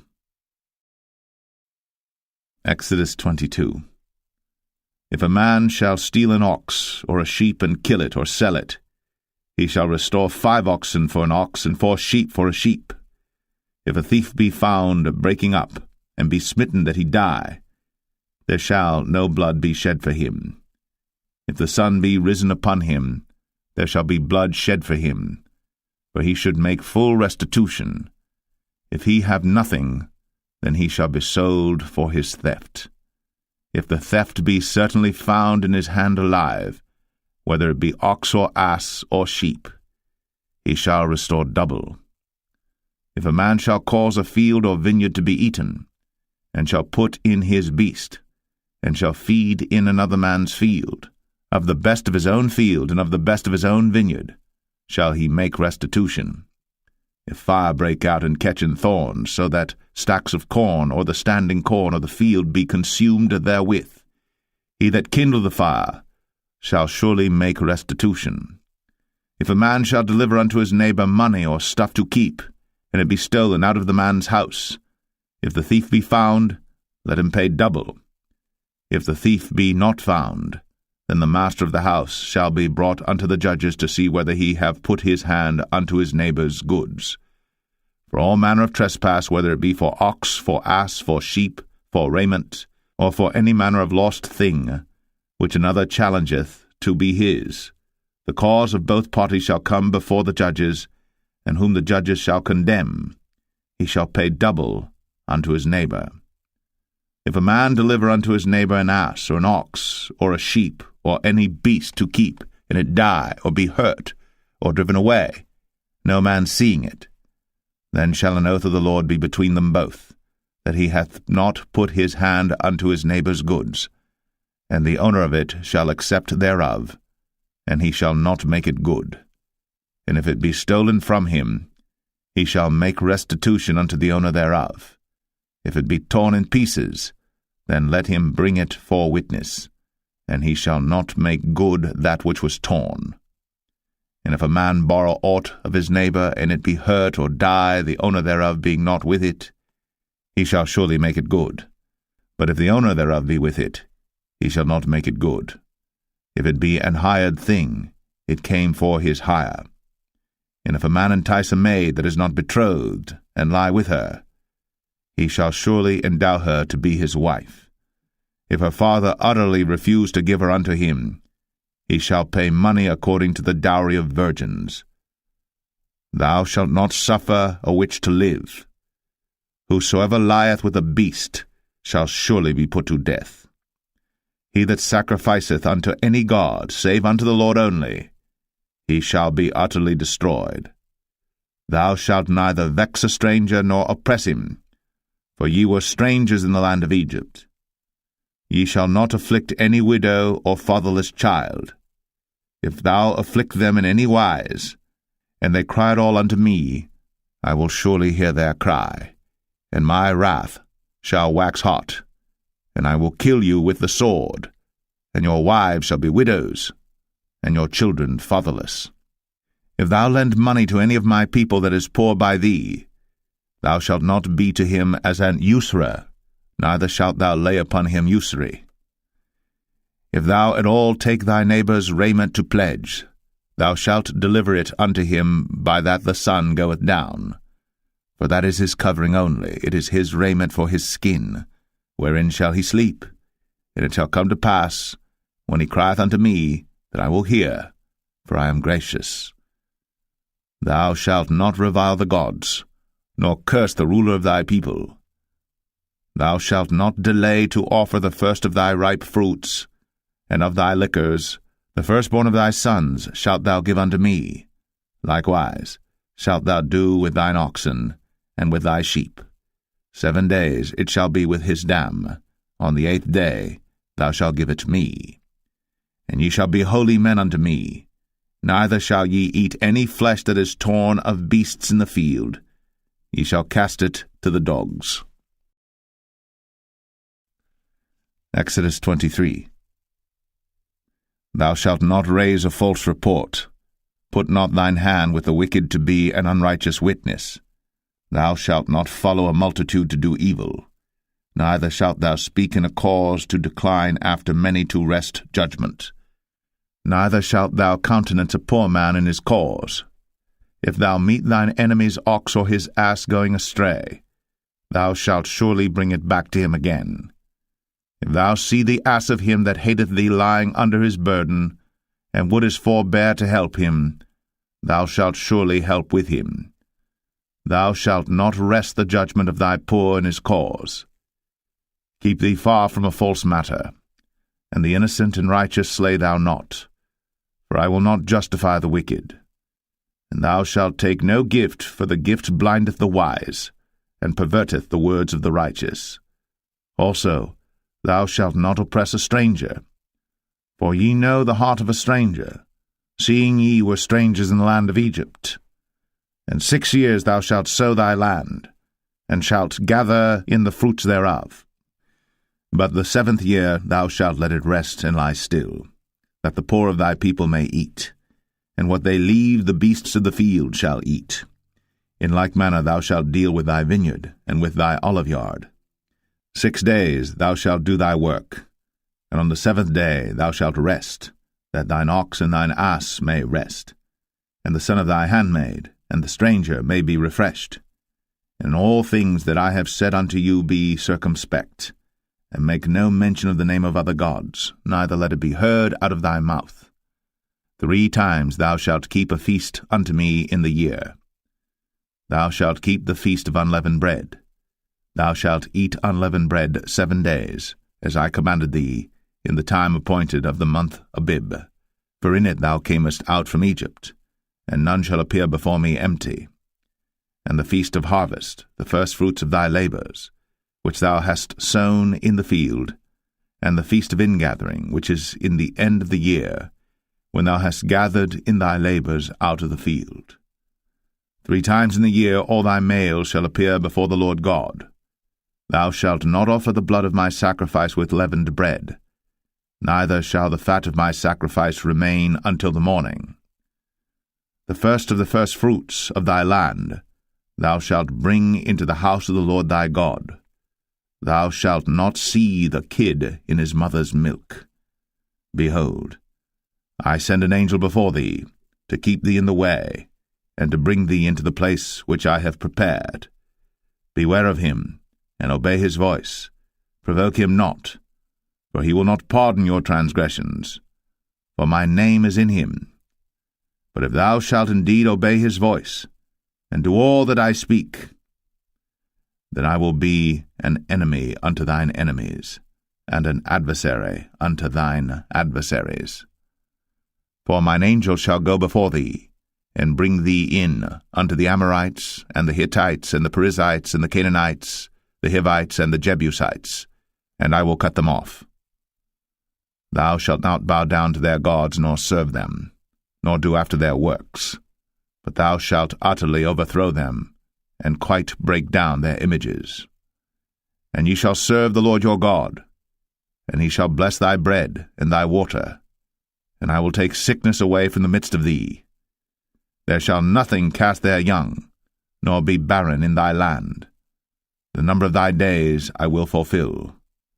I will send my fear before thee, and will destroy all the people to whom thou shalt come, and I will make all thine enemies turn their backs unto thee, and I will send hornets before thee, which shall drive out the Hivite, the Canaanite, and the Hittite from before thee.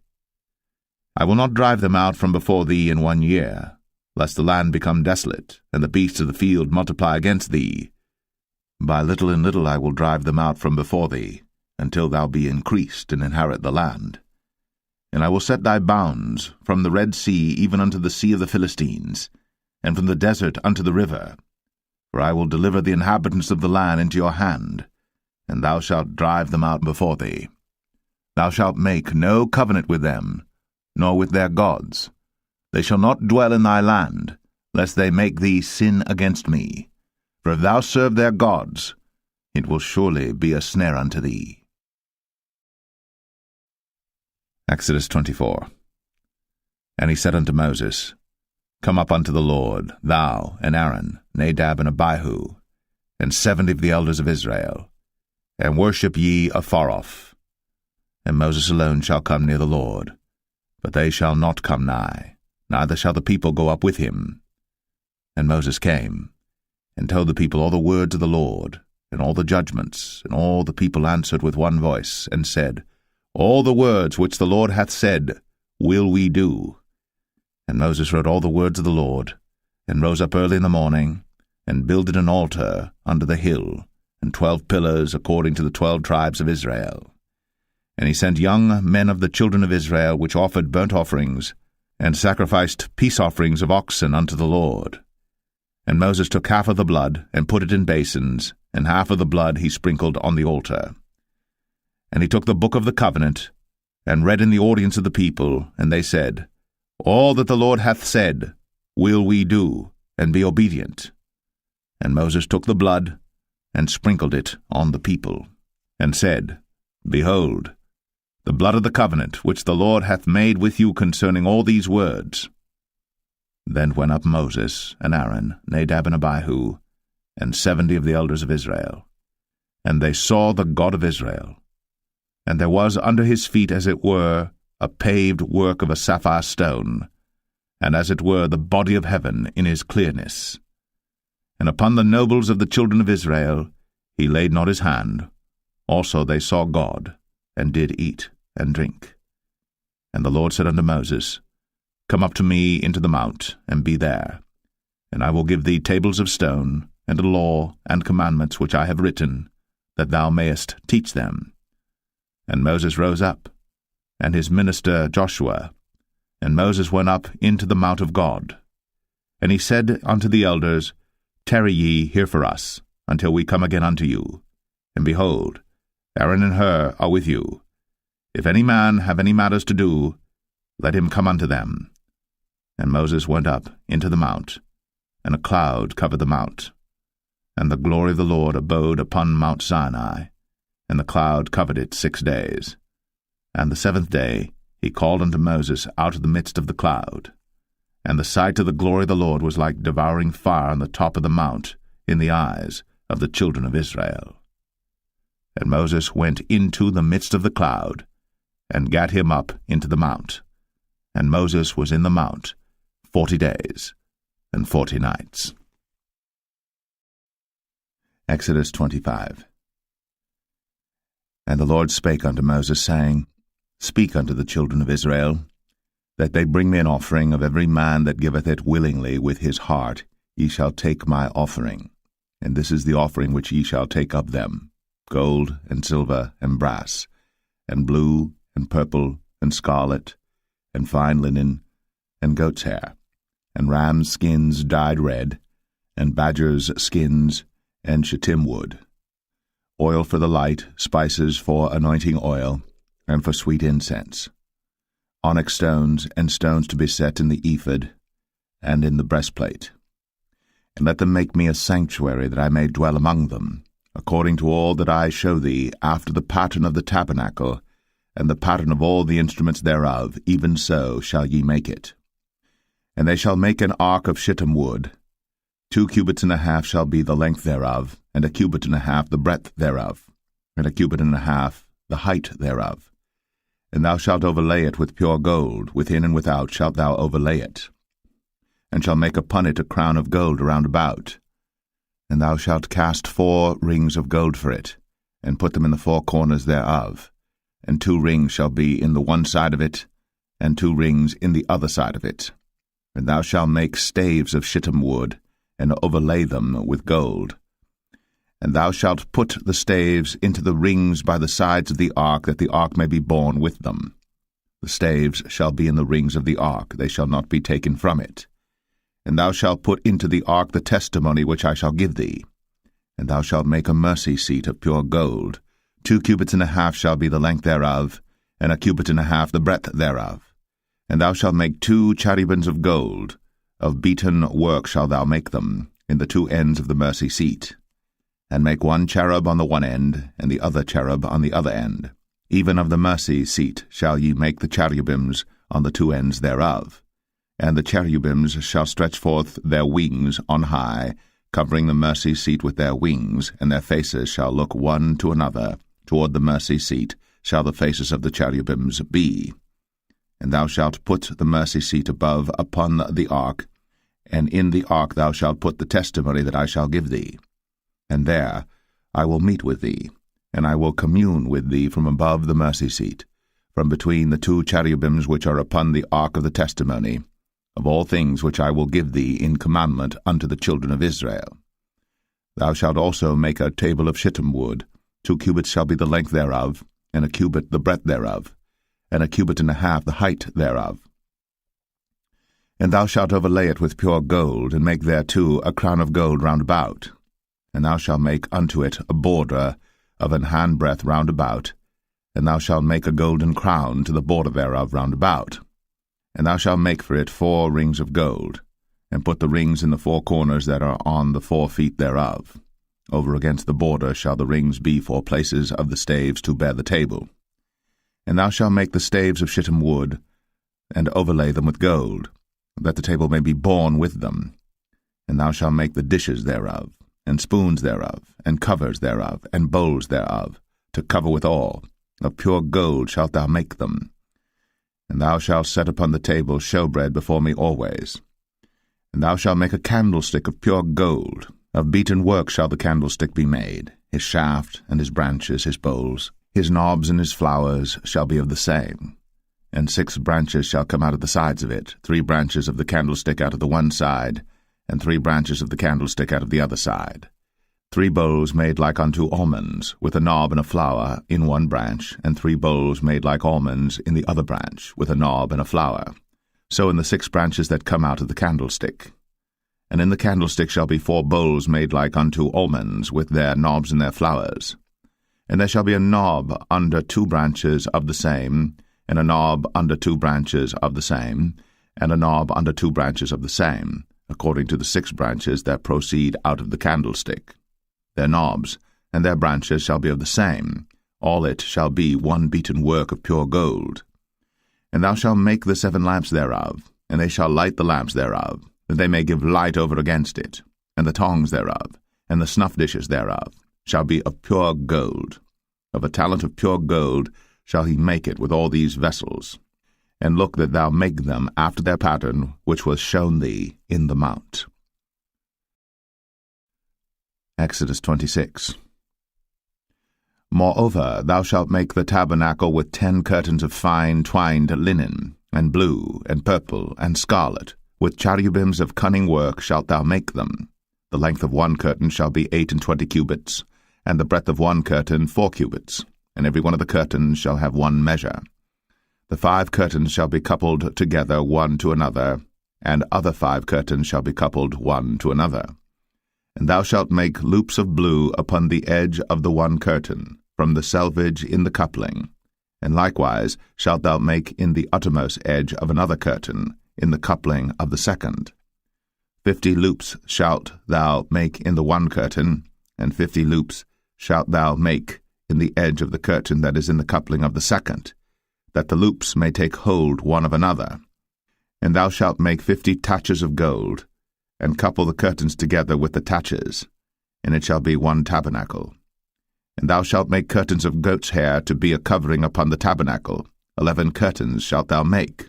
The length of one curtain shall be 30 cubits, and the breadth of one curtain 4 cubits, and the 11 curtains shall be all of one measure. And thou shalt couple 5 curtains by themselves, and 6 curtains by themselves, and shalt double the 6 curtains in the forefront of the tabernacle. And thou shalt make 50 loops on the edge of the one curtain that is outmost in the coupling, and 50 loops in the edge of the curtain which coupleth the second. And thou shalt make 50 taches of brass, and put the taches into the loops, and couple the tent together, that it may be one. And the remnant that remaineth of the curtains of the tent, the half curtain that remaineth, shall hang over the backside of the tabernacle, and a cubit on the one side, and a cubit on the other side of that which remaineth in the length of the curtains of the tent. It shall hang over the sides of the tabernacle on this side, and on that side to cover it. And thou shalt make a covering for the tent of ram's skins dyed red, and a covering above of badger's skins. And thou shalt make boards for the tabernacle of shittim wood standing up. 10 cubits shall be the length of a board, and a cubit and a half shall be the breadth of one board. 2 tenons shall there be in one board, set in order, one against another. Thus shalt thou make for all the boards of the tabernacle. And thou shalt make the boards for the tabernacle 20 boards on the south side southward. And thou shalt make 40 sockets of silver under the 20 boards, 2 sockets under one board for his 2 tenons, and 2 sockets under another board for his 2 tenons.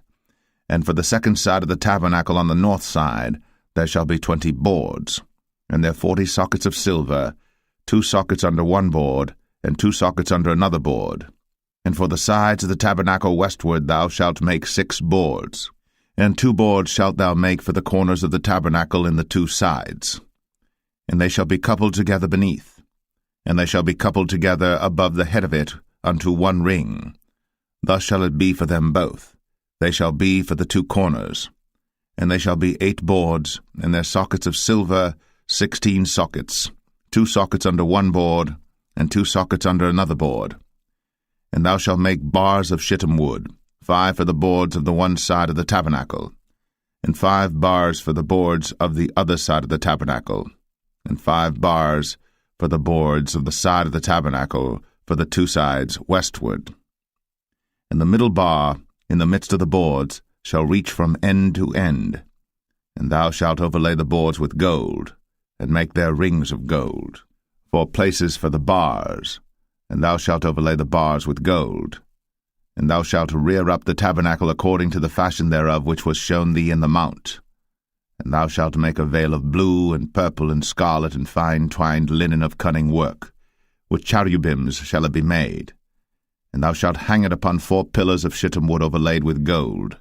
Their hooks shall be of gold, upon the 4 sockets of silver.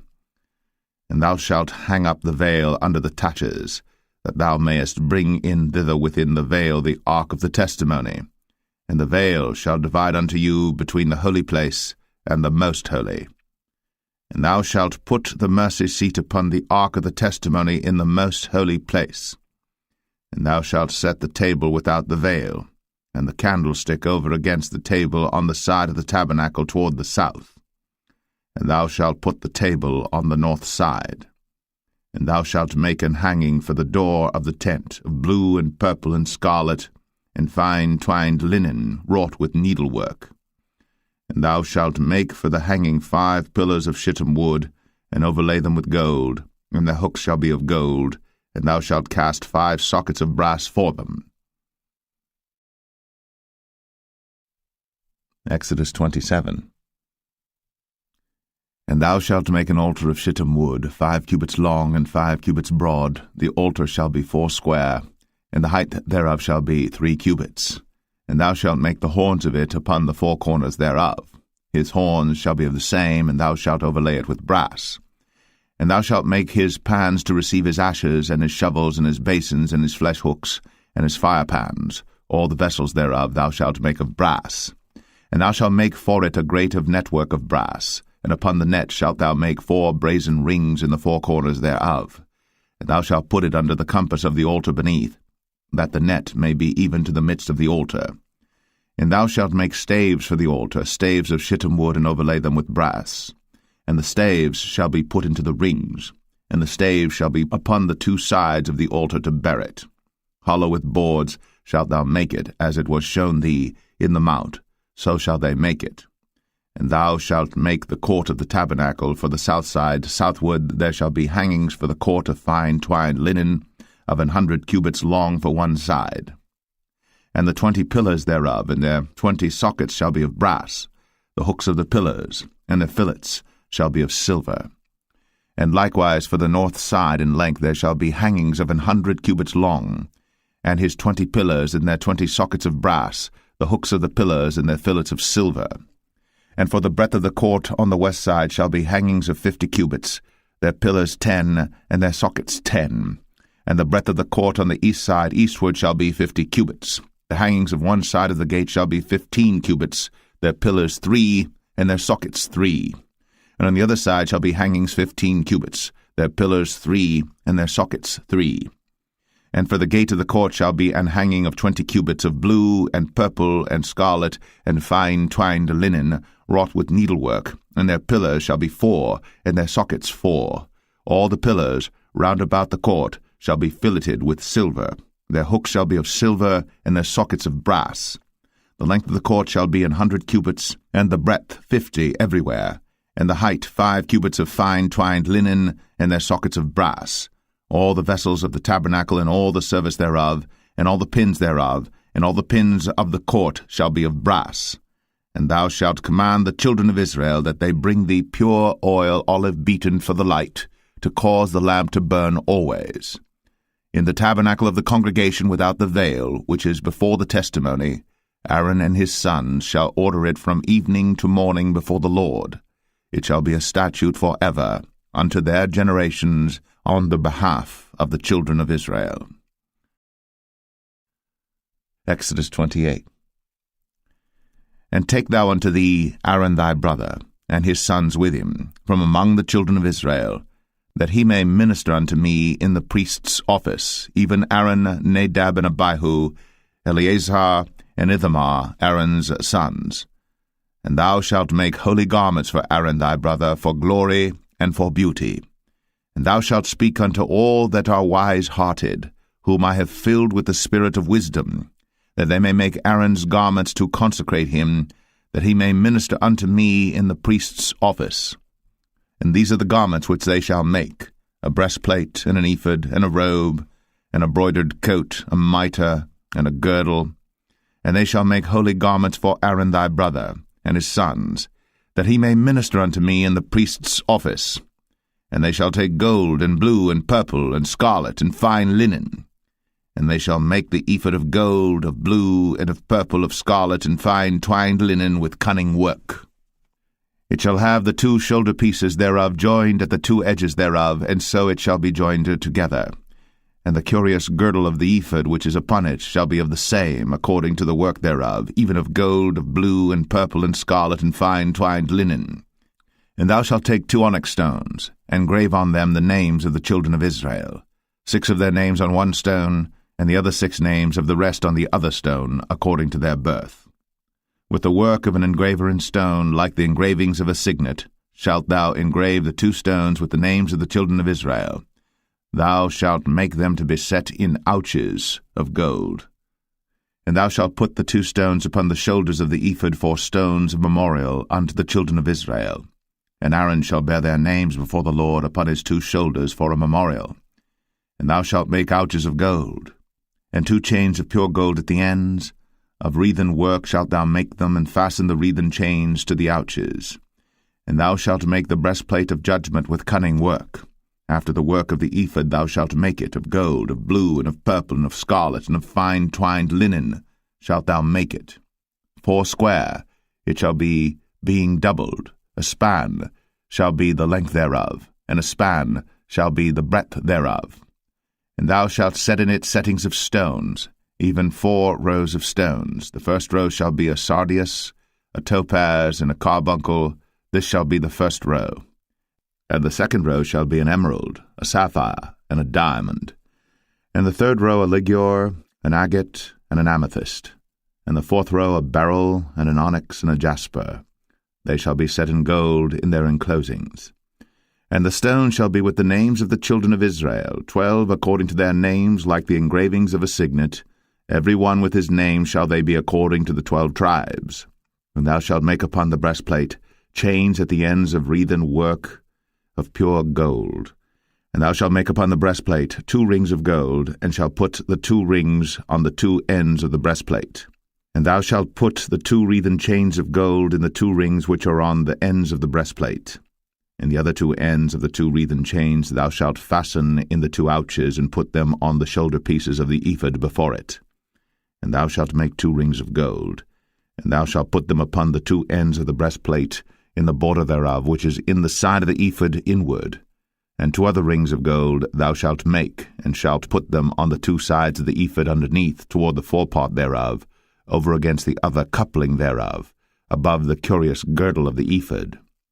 And they shall bind the breastplate by the rings thereof unto the rings of the ephod with a lace of blue, that it may be above the curious girdle of the ephod, and that the breastplate be not loosed from the ephod.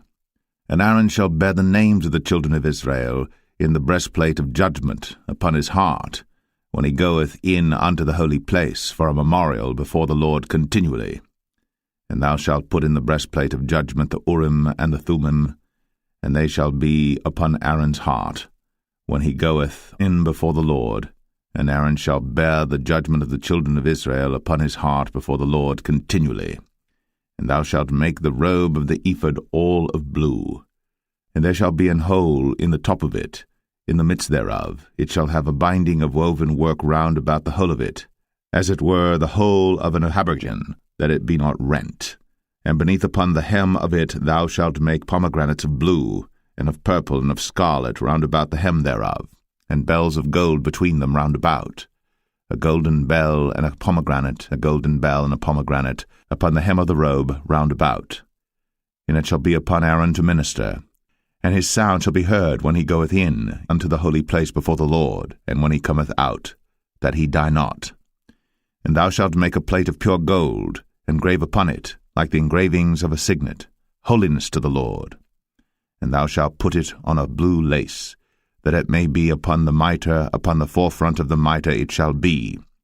And it shall be upon Aaron's forehead, that Aaron may bear the iniquity of the holy things, which the children of Israel shall hallow in all their holy gifts. And it shall be always upon his forehead, that they may be accepted before the Lord. And thou shalt embroider the coat of fine linen, and thou shalt make the mitre of fine linen, and thou shalt make the girdle of needlework. And for Aaron's sons thou shalt make coats, and thou shalt make for them girdles, and bonnets shalt thou make for them for glory and for beauty. And thou shalt put them upon Aaron thy brother, and his sons with him, and shalt anoint them, and consecrate them, and sanctify them, that they may minister unto me in the priest's office. And thou shalt make them linen breeches to cover their nakedness, from the loins even unto the thighs they shall reach. And they shall be upon Aaron and upon his sons when they come in unto the tabernacle of the congregation, or when they come near unto the altar to minister in the holy place, that they bear not iniquity and die. It shall be a statute for ever unto him and his seed after him. Exodus 29. And this is the thing that thou shalt do unto them to hallow them, to minister unto me in the priest's office. Take 1 young bullock, and 2 rams without blemish, and unleavened bread and cakes unleavened tempered with oil, and wafers unleavened anointed with oil, of wheaten flour shalt thou make them. And thou shalt put them into 1 basket, and bring them in the basket, with the bullock and the 2 rams. And Aaron and his sons thou shalt bring unto the door of the tabernacle of the congregation, and shalt wash them with water. And thou shalt take the garments, and put upon Aaron the coat, and the robe of the ephod, and the breastplate, and gird him with the curious girdle of the ephod. And thou shalt put the mitre upon his head, and put the holy crown upon the mitre. Then shalt thou take the anointing oil, and pour it upon his head, and anoint him. And thou shalt bring his sons, and put coats upon them. And thou shalt gird them with girdles, Aaron and his sons, and put the bonnets on them, and the priest's office shall be theirs for a perpetual statute. And thou shalt consecrate Aaron and his sons. And thou shalt cause a bullock to be brought before the tabernacle of the congregation, and Aaron and his sons shall put their hands upon the head of the bullock. And thou shalt kill the bullock before the Lord, by the door of the tabernacle of the congregation.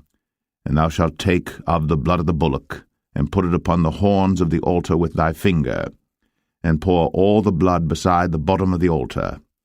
And thou shalt take all the fat that covereth the inwards, and the caul that is above the liver, and the 2 kidneys, and the fat that is upon them, and burn them upon the altar. But the flesh of the bullock, and his skin, and his dung, shalt thou burn with fire without the camp. It is a sin offering. Thou shalt also take 1 ram, and Aaron and his sons shall put their hands upon the head of the ram. And thou shalt slay the ram, and thou shalt take his blood, and sprinkle it round about upon the altar. And thou shalt cut the ram in pieces, and wash the inwards of him and his legs, and put them unto his pieces and unto his head. And thou shalt burn the whole ram upon the altar. It is a burnt offering unto the Lord. It is a sweet savour, an offering made by fire unto the Lord. And thou shalt take the other ram, and Aaron and his sons shall put their hands upon the head of the ram. Then shalt thou kill the ram, and take of his blood, and put it upon the tip of the right ear of Aaron, and upon the tip of the right ear of his sons, and upon the thumb of their right hand, and upon the great toe of their right foot, and sprinkle the blood upon the altar round about. And thou shalt take of the blood that is upon the altar, and of the anointing oil, and sprinkle it upon Aaron, and upon his garments, and upon his sons, and upon the garments of his sons with him. And he shall be hallowed, and his garments, and his sons' garments with him.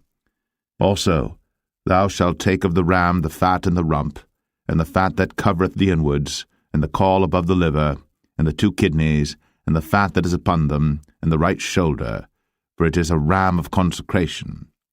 And 1 loaf of bread, and 1 cake of oiled bread, and 1 wafer out of the basket of the unleavened bread that is before the Lord. And thou shalt put all in the hands of Aaron, and in the hands of his sons, and shalt wave them for a wave offering before the Lord.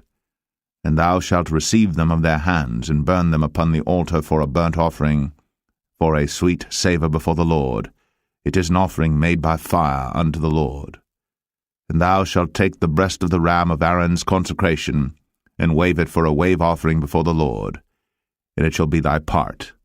And thou shalt sanctify the breast of the wave offering, and the shoulder of the heave offering, which is waved, and which is heaved up, of the ram of the consecration, even of that which is for Aaron, and of that which is for his sons. And it shall be Aaron's and his sons by a statute for ever from the children of Israel. For it is an heave offering, and it shall be an heave offering from the children of Israel of the sacrifice of their peace offerings, even their heave offering unto the Lord. And the holy garments of Aaron shall be his sons after him, to be anointed therein, and to be consecrated in them. And that son that is priest in his stead shall put them on 7 days, when he cometh into the tabernacle of the congregation to minister in the holy place. And thou shalt take the ram of the consecration, and seethe his flesh in the holy place. And Aaron and his sons shall eat the flesh of the ram, and the bread that is in the basket by the door of the tabernacle of the congregation. And they shall eat those things wherewith the atonement was made, to consecrate and to sanctify them. But a stranger shall not eat thereof, because they are holy. And if aught of the flesh of the consecrations, or of the bread, remain unto the morning, then thou shalt burn the remainder with fire. It shall not be eaten, because it is holy.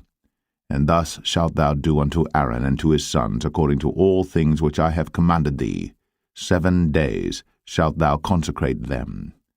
And thou shalt offer every day a bullock for a sin offering, for atonement.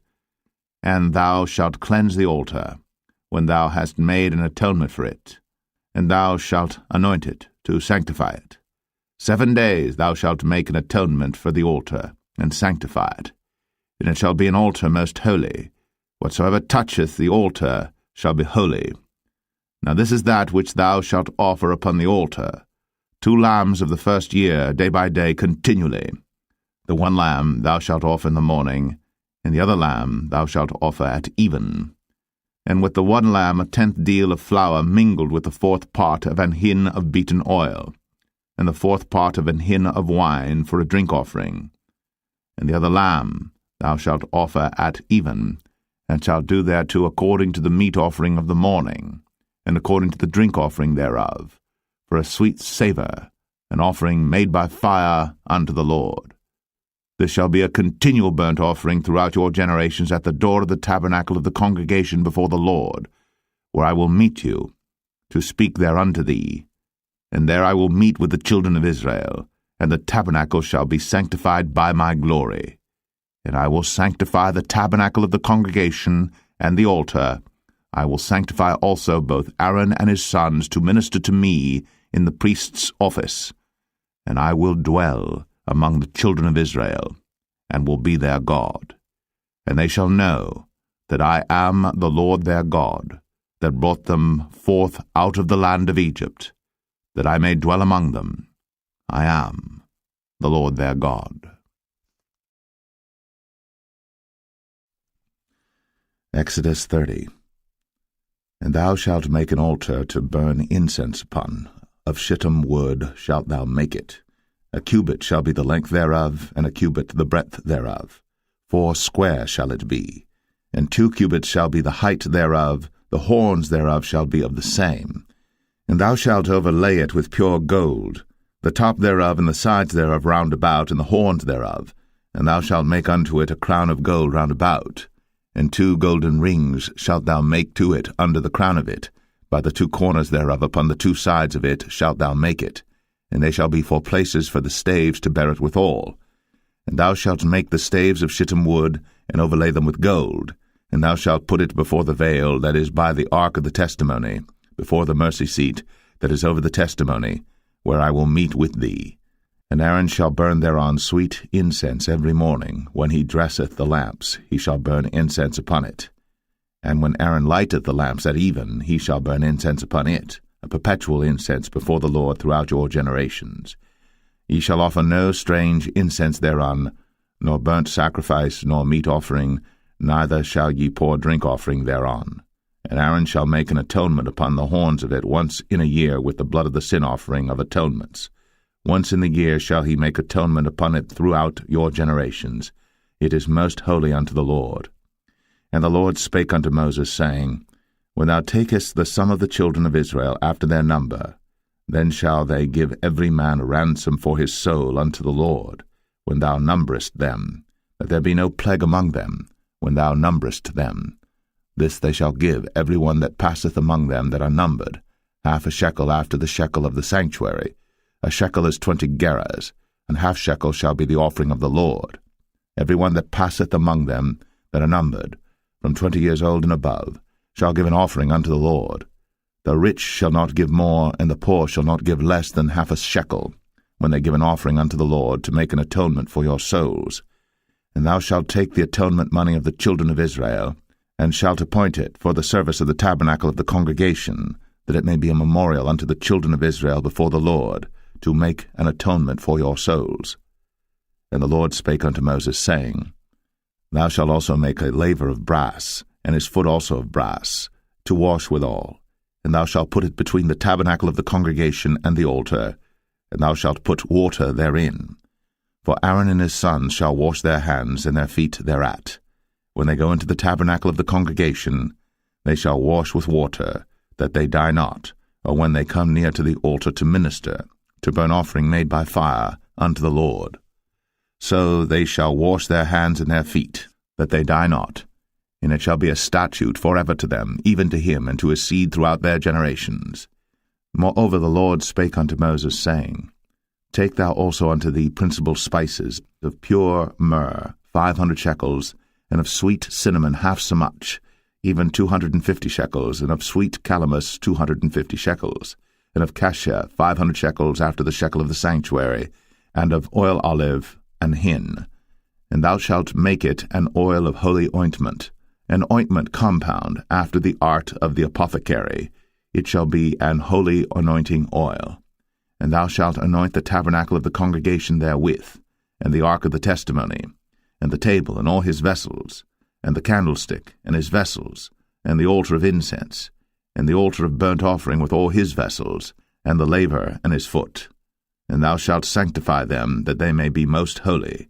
Whatsoever toucheth them shall be holy. And thou shalt anoint Aaron and his sons, and consecrate them, that they may minister unto me in the priest's office. And thou shalt speak unto the children of Israel, saying, This shall be an holy anointing oil unto me throughout your generations. Upon man's flesh shall it not be poured, neither shall ye make any other like it, after the composition of it. It is holy, and it shall be holy unto you. Whosoever compoundeth any like it, or whosoever putteth any of it upon a stranger, shall even be cut off from his people. And the Lord said unto Moses, Take unto thee sweet spices, stacte, and onycha, and galbanum, these sweet spices with pure frankincense, of each shall there be a like weight. And thou shalt make it a perfume, a confection after the art of the apothecary, tempered together pure and holy. And thou shalt beat some of it very small, and put of it before the testimony in the tabernacle of the congregation, where I will meet with thee. It shall be unto you most holy. And as for the perfume which thou shalt make, ye shall not make to yourselves according to the composition thereof. It shall be unto thee holy for the Lord.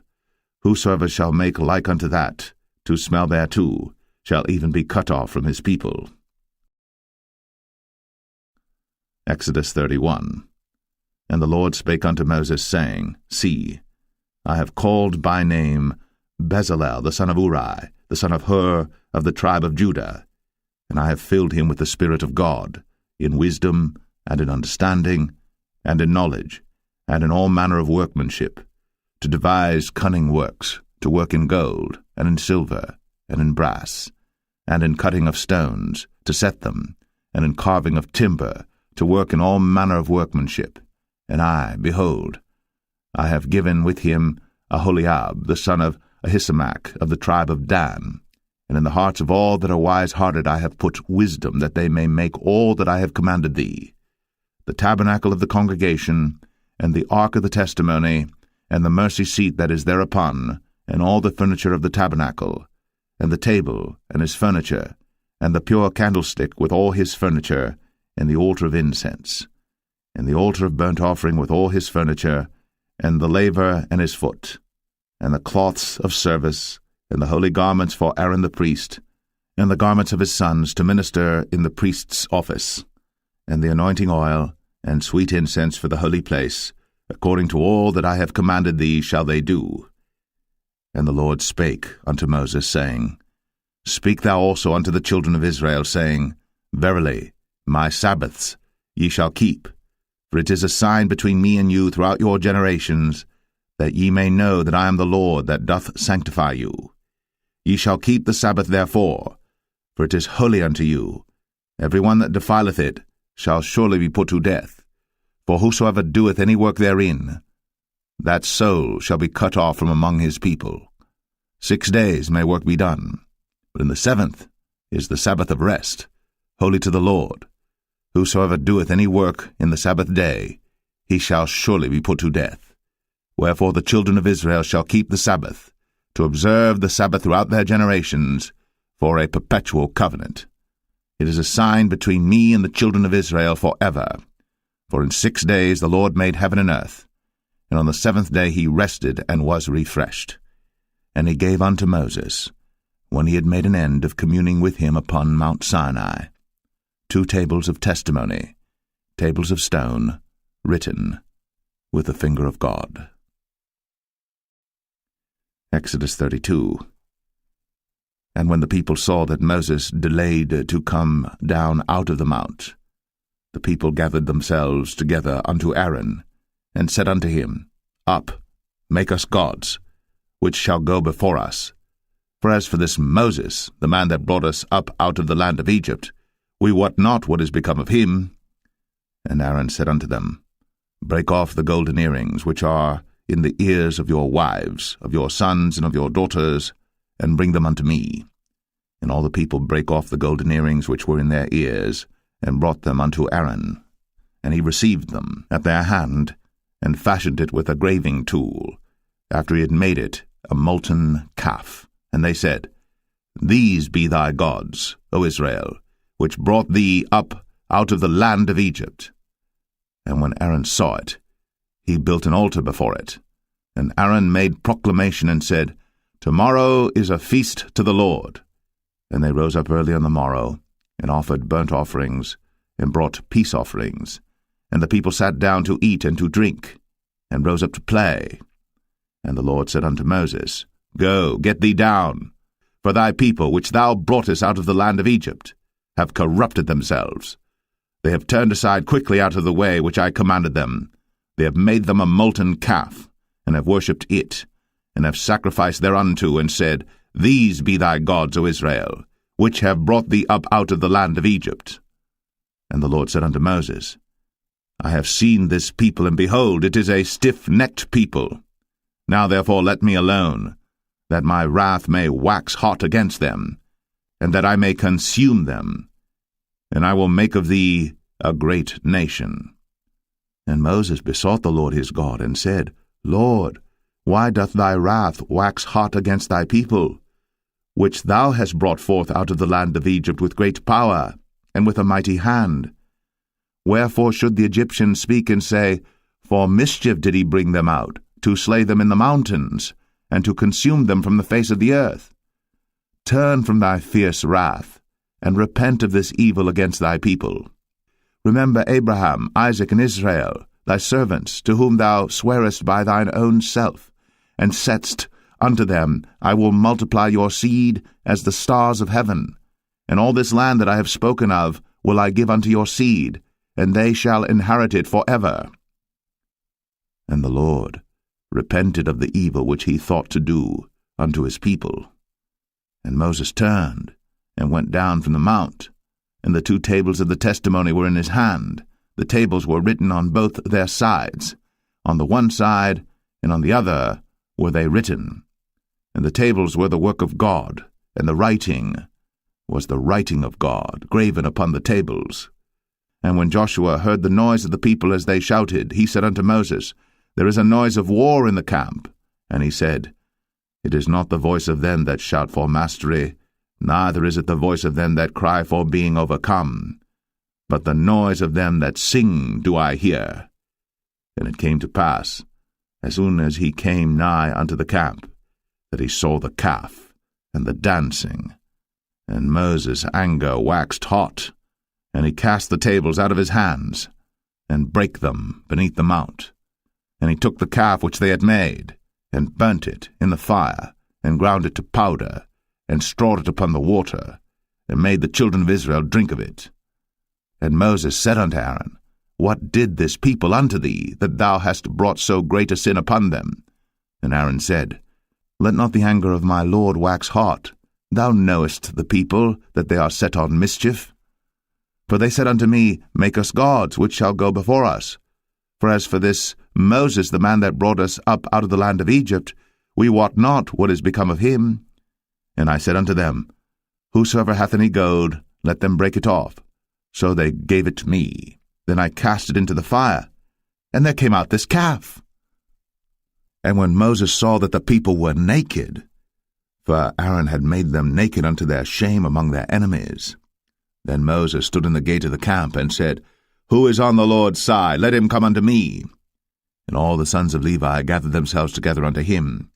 And he said unto them, Thus saith the Lord God of Israel, Put every man his sword by his side, and go in and out from gate to gate throughout the camp, and slay every man his brother, and every man his companion, and every man his neighbor. And the children of Levi did according to the word of Moses. And there fell of the people that day about 3,000 men.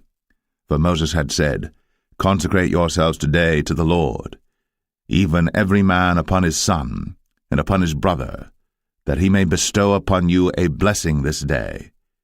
And it came to pass on the morrow, that Moses said unto the people, Ye have sinned a great sin, and now I will go up unto the Lord. Peradventure I shall make an atonement for your sin. And Moses returned unto the Lord, and said, O this people have sinned a great sin, and have made them gods of gold. Yet now, if thou wilt forgive their sin, and if not, blot me, I pray thee, out of thy book, which thou hast written. And the Lord said unto Moses, Whosoever hath sinned against me, him will I blot out of my book. Therefore now go, lead the people unto the place of which I have spoken unto thee. Behold, mine angel shall go before thee. Nevertheless, in the day when I visit, I will visit their sin upon them.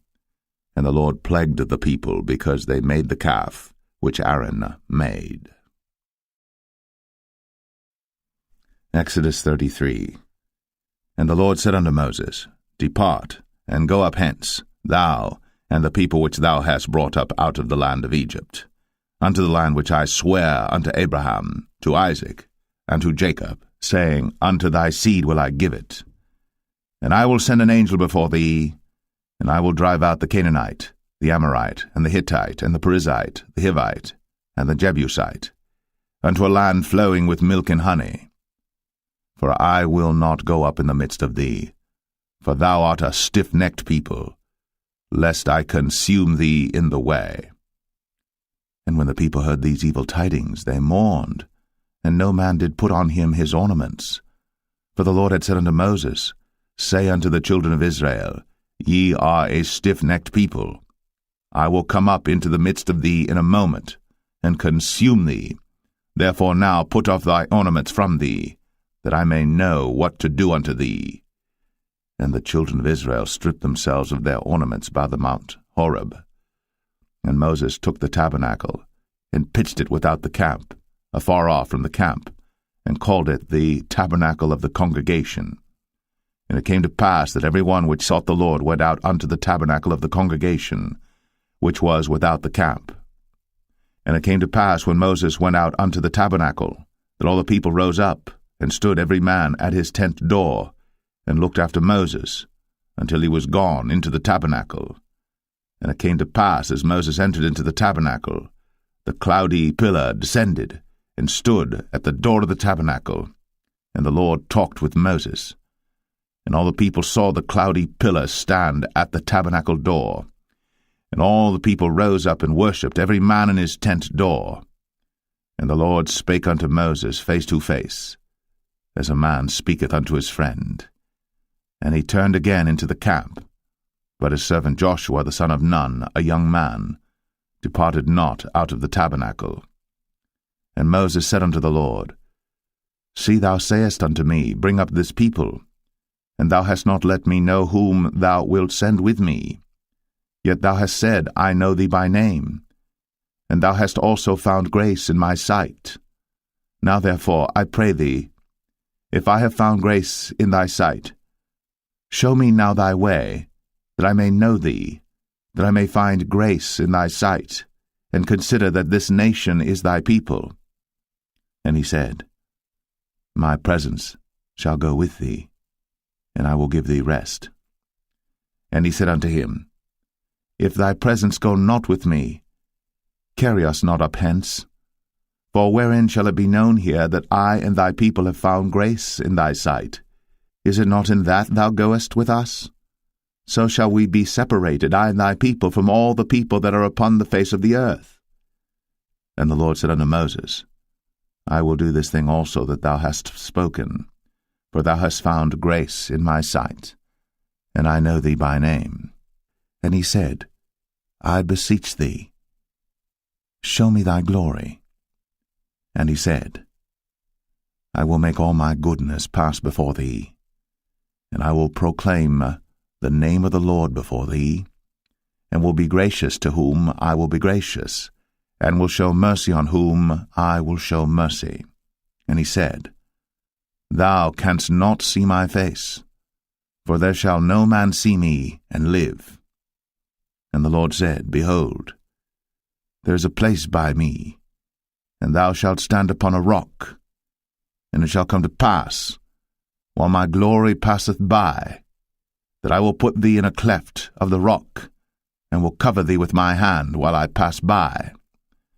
And I will take away mine hand, and thou shalt see my back parts, but my face shall not be seen. Exodus 34. And the Lord said unto Moses, Hew thee 2 tables of stone like unto the first. And I will write upon these tables the words that were in the first tables which thou breakest. And be ready in the morning, and come up in the morning unto Mount Sinai, and present thyself there to me in the top of the mount. And no man shall come up with thee, neither let any man be seen throughout all the mount, neither let the flocks nor herds feed before that mount. And he hewed 2 tables of stone like unto the first. And Moses rose up early in the morning, and went up unto Mount Sinai, as the Lord had commanded him, and took in his hand the 2 tables of stone.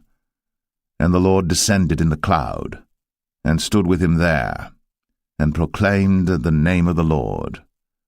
And the Lord passed by before him, and proclaimed, the Lord God, merciful and gracious, long-suffering, and abundant in goodness and truth, keeping mercy for thousands, forgiving iniquity, and transgression and sin, and that will by no means clear the guilty, visiting the iniquity of the fathers upon the children, and upon the children's children, unto the 3rd and to the 4th generation. And Moses made haste, and bowed his head toward the earth, and worshipped, and he said, If now I have found grace in thy sight, O Lord, let my Lord, I pray thee, go among us. For it is a stiff-necked people, and pardon our iniquity and our sin, and take us for thine inheritance. And he said, Behold, I make a covenant. Before all thy people I will do marvels, such as have not been done in all the earth, nor in any nation. And all the people among which thou art shall see the work of the Lord, for it is a terrible thing that I will do with thee. Observe thou that which I command thee this day. Behold, I drive out before thee the Amorite, and the Canaanite, and the Hittite, and the Perizzite, and the Hivite, and the Jebusite. Take heed to thyself, lest thou make a covenant with the inhabitants of the land whither thou goest, lest it be for a snare in the midst of thee.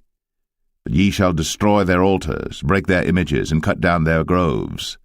For thou shalt worship no other god, for the Lord whose name is a jealous God. Lest thou make a covenant with the inhabitants of the land, and they go a-whoring after their gods, and do sacrifice unto their gods, and one call thee, and thou eat of his sacrifice. And thou take of their daughters unto thy sons, and their daughters go a-whoring after their gods, and make thy sons go a-whoring after their gods. Thou shalt make thee no molten gods. The feast of unleavened bread shalt thou keep. 7 days thou shalt eat unleavened bread, as I commanded thee, in the time of the month Abib. For in the month Abib thou camest out from Egypt.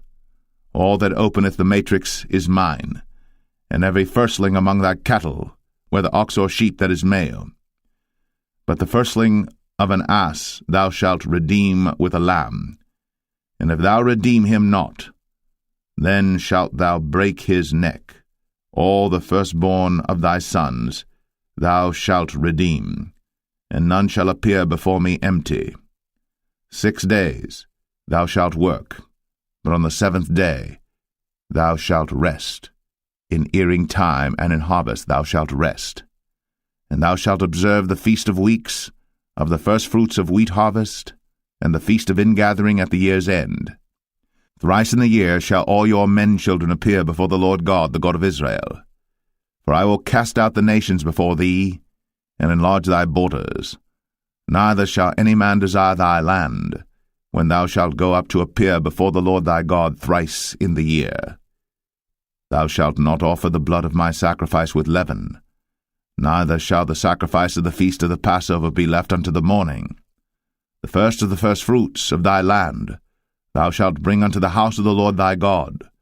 Thou shalt not see the kid in his mother's milk. And the Lord said unto Moses, Write thou these words, for after the tenor of these words I have made a covenant with thee and with Israel.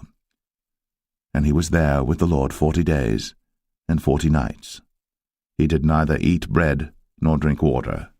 And he wrote upon the tables the words of the covenant, the 10 commandments. And it came to pass, when Moses came down from Mount Sinai, with the 2 tables of testimony in Moses' hand, when he came down from the mount, that Moses wist not that the skin of his face shone, while he talked with them. And when Aaron and all the children of Israel saw Moses, behold, the skin of his face shone, and they were afraid to come nigh him. And Moses called unto them, and Aaron and all the rulers of the congregation returned unto him. And Moses talked with them, and afterward all the children of Israel came nigh, and he gave them in commandment all that the Lord had spoken with him in Mount Sinai. And till Moses had done speaking with them, he put a veil on his face. But when Moses went in before the Lord to speak with him, he took the veil off until he came out. And he came out, and spake unto the children of Israel that which he was commanded. And the children of Israel saw the face of Moses, that the skin of Moses' face shone. And Moses put the veil upon his face again, until he went in to speak with him. Exodus 35. And Moses gathered all the congregation of the children of Israel together, and said unto them, These are the words which the Lord hath commanded, that ye should do them. 6 days shall work be done, but on the 7th day there shall be to you an holy day, a Sabbath of rest to the Lord. Whosoever doeth work therein shall be put to death. Ye shall kindle no fire throughout your habitations upon the Sabbath day. And Moses spake unto all the congregation of the children of Israel, saying, This is the thing which the Lord commanded, saying, Take ye from among you an offering unto the Lord. Whosoever is of a willing heart, let him bring it, an offering of the Lord, gold and silver and brass, and blue and purple and scarlet and fine linen and goat's hair, and rams' skins dyed red, and badgers' skins, and shittim wood, and oil for the light, and spices for anointing oil, and for the sweet incense, and onyx stones, and stones to be set for the ephod and for the breastplate. And every wise-hearted among you shall come, and make all that the Lord hath commanded, the tabernacle, his tent, and his covering, his taches, and his boards, his bars, his pillars, and his sockets, the ark and the staves thereof, with the mercy seat and the veil of the covering, the table and his staves, and all his vessels, and the showbread, the candlestick also for the light, and his furniture, and his lamps, with the oil for the light, and the incense altar, and his staves, and the anointing oil, and the sweet incense, and the hanging for the door at the entering in of the tabernacle, the altar of burnt offering, with his brazen grate, his staves and all his vessels, the laver and his foot, the hangings of the court, his pillars and their sockets, and the hanging for the door of the court, the pins of the tabernacle, and the pins of the court, and their cords, the cloths of service, to do service in the holy place, the holy garments for Aaron the priest, and the garments of his sons to minister in the priest's office. And all the congregation of the children of Israel departed from the presence of Moses. And they came, every one whose heart stirred him up, and every one whom his spirit made willing. And they brought the Lord's offering to the work of the tabernacle of the congregation, and for all his service, and for the holy garments. And they came, both men and women, as many as were willing-hearted, and brought bracelets and earrings and rings and tablets, all jewels of gold. And every man that offered an offering of gold unto the Lord. And every man with whom was found blue and purple and scarlet and fine linen and goat's hair, and red skins of rams and badgers' skins brought them. Every one that did offer an offering of silver and brass brought the Lord's offering, and every man with whom was found shittim wood for any work of the service brought it.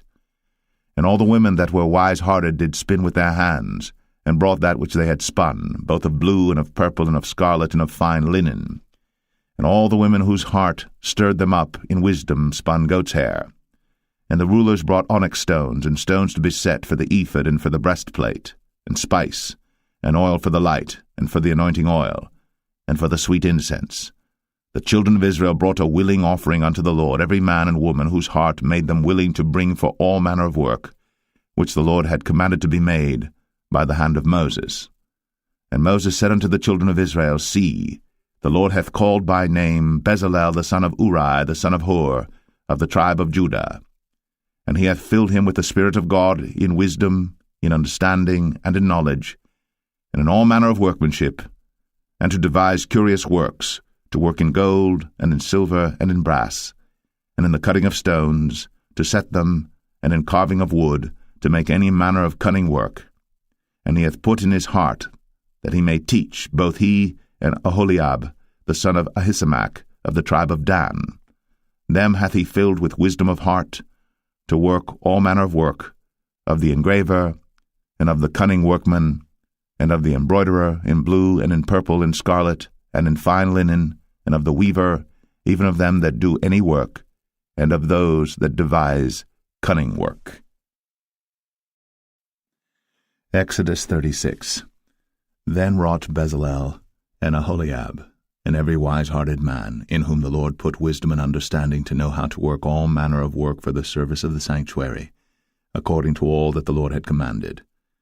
And Moses called Bezalel and Aholiab, and every wise-hearted man in whose heart the Lord had put wisdom, even every one whose heart stirred him up to come unto the work to do it. And they received of Moses all the offering, which the children of Israel had brought for the work of the service of the sanctuary, to make it withal. And they brought yet unto him free offerings every morning.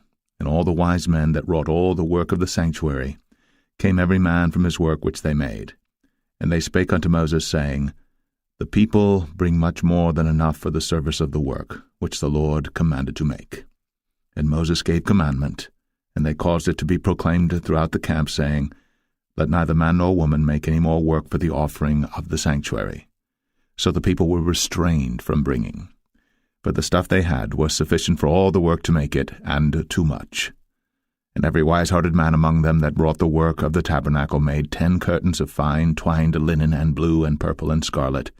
With cherubims of cunning work made he them. The length of one curtain was 28 cubits, and the breadth of one curtain 4 cubits. The curtains were all of one size. And he coupled the 5 curtains one unto another, and the other 5 curtains he coupled one unto another. And he made loops of blue on the edge of one curtain from the selvage in the coupling. Likewise he made in the uttermost side of another curtain in the coupling of the second. 50 loops made he in one curtain, and 50 loops made he in the edge of the curtain which was in the coupling of the second. The loops held one curtain to another. And he made 50 taches of gold, and coupled the curtains one unto another with the taches. So it became one tabernacle. And he made curtains of goat's hair for the tent over the tabernacle. 11 curtains he made them. The length of one curtain was 30 cubits, and 4 cubits was the breadth of one curtain. The 11 curtains were of one size. And he coupled 5 curtains by themselves, and 6 curtains by themselves. And he made 50 loops upon the uttermost edge of the curtain in the coupling, and 50 loops made he upon the edge of the curtain which coupleth the second. And he made 50 taches of brass to couple the tent together, that it might be one. And he made a covering for the tent of rams' skins dyed red, and a covering of badgers' skins above that. And he made boards for the tabernacle of shittim wood standing up. The length of a board was 10 cubits, and the breadth of a board 1 cubit and a half. One board had 2 tenons, equally distant one from another. Thus did he make for all the boards of the tabernacle. And he made boards for the tabernacle, 20 boards for the south side southward. And 40 sockets of silver he made under the 20 boards, 2 sockets under one board for his 2 tenons, and 2 sockets under another board for his 2 tenons. And for the other side of the tabernacle, which is toward the north corner, he made 20 boards. And there 40 sockets of silver, 2 sockets under one board, and 2 sockets under another board. And for the sides of the tabernacle westward he made 6 boards, and 2 boards made he for the corners of the tabernacle in the 2 sides, and they were coupled beneath and coupled together at the head thereof to one ring.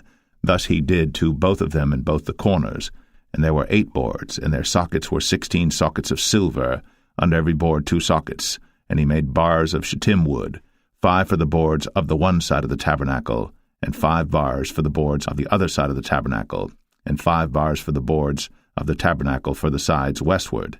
And he made the middle bar to shoot through the boards from the one end to the other. And he overlaid the boards with gold, and made their rings of gold to be places for the bars, and overlaid the bars with gold. And he made a veil of blue and purple and scarlet, and fine twined linen with cherubims made he it of cunning work. And he made thereunto 4 pillars of shittim wood, and overlaid them with gold. Their hooks were of gold, and he cast for them 4 sockets of silver. And he made an hanging for the tabernacle door of blue and purple and scarlet and fine twined linen of needlework, and the 5 pillars of it with their hooks, and he overlaid their chapiters and their fillets with gold, but their 5 sockets were of brass. Exodus 37. And Bezalel made the ark of shittim wood. 2 cubits and a half was the length of it, and 1 cubit and a half the breadth of it, and 1 cubit and a half the height of it. And he overlaid it with pure gold within and without, and made a crown of gold to it round about. And he cast for it 4 rings of gold, to be set by the 4 corners of it, even 2 rings upon the one side of it, and 2 rings upon the other side of it. And he made staves of shittim wood, and overlaid them with gold. And he put the staves into the rings by the sides of the ark to bear the ark. And he made the mercy seat of pure gold. 2 cubits and a half was the length thereof, and 1 cubit and a half the breadth thereof. And he made 2 cherubims of gold, beaten out of one piece made he them, on the 2 ends of the mercy seat, 1 cherub on the end on this side, and another cherub on the other end on that side. Out of the mercy seat made he the cherubims on the 2 ends thereof. And the cherubims spread out their wings on high, and covered with their wings over the mercy seat with their faces one to another. Even to the mercy seatward were the faces of the cherubims. And he made the table of shittim wood. 2 cubits was the length thereof, and 1 cubit the breadth thereof, and 1 cubit and a half the height thereof. And he overlaid it with pure gold, and made thereunto a crown of gold round about. Also he made thereunto a border of an handbreadth round about, and made a crown of gold for the border thereof round about. And he cast for it 4 rings of gold, and put the rings upon the 4 corners that were in the 4 feet thereof. Over against the border were the rings, the places for the staves to bear the table. And he made the staves of shittim wood, and overlaid them with gold to bear the table. And he made the vessels which were upon the table, his dishes, and his spoons, and his bowls, and his covers, to cover withal of pure gold. And he made the candlestick of pure gold. Of beaten work made he the candlestick. His shaft and his branch, his bowls, his knobs, and his flowers were of the same. And 6 branches going out of the sides thereof, 3 branches of the candlestick out of the one side thereof, and 3 branches of the candlestick out of the other side thereof. 3 bowls made after the fashion of almonds in one branch, a knob and a flower, and 3 bowls made like almonds in another branch, a knob and a flower. So throughout the 6 branches, going out of the candlestick. And in the candlestick were 4 bowls made like almonds, his knobs and his flowers, and a knob under 2 branches of the same, and a knob under 2 branches of the same, and a knob under 2 branches of the same, according to the 6 branches going out of it. Their knobs and their branches were of the same. All of it was one beaten work of pure gold. And he made his 7 lamps and his snuffers and his snuff dishes of pure gold. Of a talent of pure gold made he it, and all the vessels thereof. And he made the incense altar of shittim wood. The length of it was a cubit, the breadth of it a cubit. It was 4 square, and 2 cubits was the height of it. The horns thereof were of the same. And he overlaid it with pure gold, both the top of it and the sides thereof round about. And the horns of it also he made unto it a crown of gold round about. And he made 2 rings of gold for it under the crown thereof, by the 2 corners of it upon the 2 sides thereof, to be places for the staves to bear it withal. And he made the staves of shittim wood, and overlaid them with gold.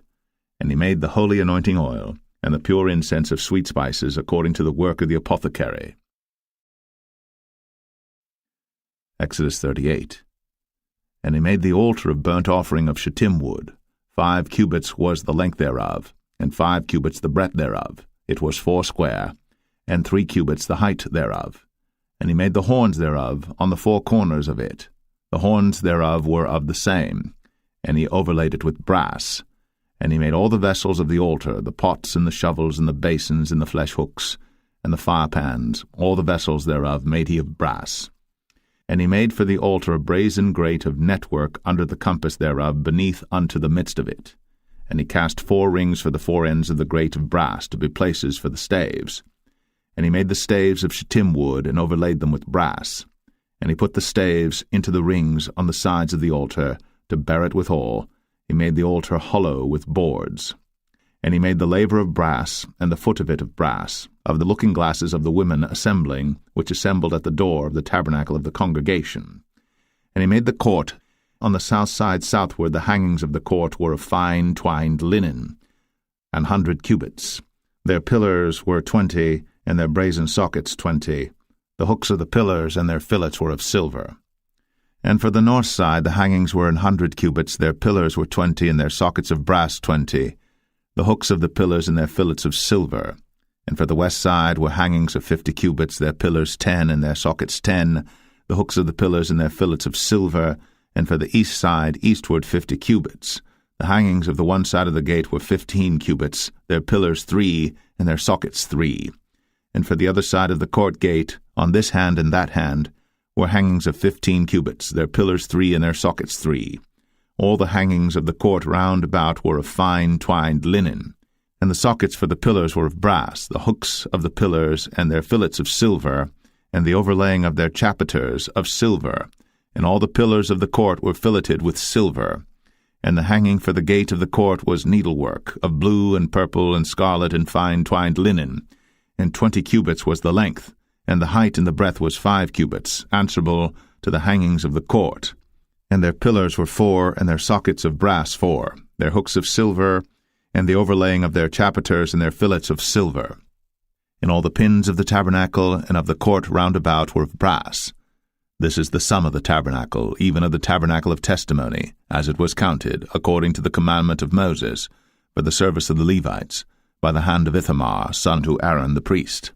And Bezalel, the son of Uri, the son of Hur, of the tribe of Judah, made all that the Lord commanded Moses. And with him was Aholiab, son of Ahisamach, of the tribe of Dan, an engraver, and a cunning workman, and an embroiderer in blue, and in purple, and in scarlet, and fine linen. All the gold that was occupied for the work, and all the work of the holy place, even the gold of the offering, was 29 talents, and 730 shekels after the shekel of the sanctuary.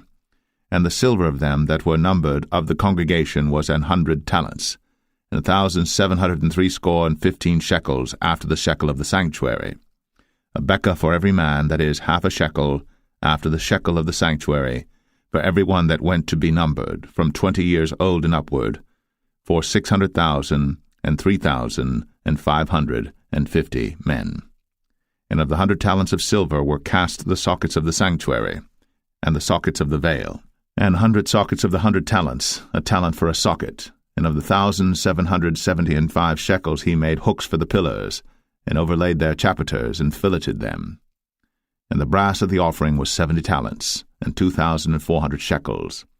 And therewith he made the sockets to the door of the tabernacle of the congregation, and the brazen altar, and the brazen grate for it, and all the vessels of the altar, and the sockets of the court round about, and the sockets of the court gate, and all the pins of the tabernacle, and all the pins of the court round about. Exodus 39. And of the blue, and purple, and scarlet they made cloths of service, to do service in the holy place, and made the holy garments for Aaron, as the Lord commanded Moses. And he made the ephod of gold, blue, and purple, and scarlet, and fine-twined linen. And they did beat the gold into thin plates, and cut it into wires, to work it in the blue, and in the purple, and in the scarlet, and in the fine linen, with cunning work. They made shoulder pieces for it, to couple it together. By the two edges was it coupled together. And the curious girdle of his ephod that was upon it was of the same, according to the work thereof, of gold, blue, and purple, and scarlet, and fine twined linen, as the Lord commanded Moses. And they wrought onyx stones enclosed in ouches of gold, graven as signets are graven, with the names of the children of Israel.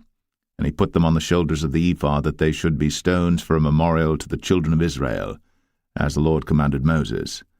And he made the breastplate of cunning work, like the work of the ephod, of gold, blue, and purple, and scarlet, and fine twined linen. It was foursquare.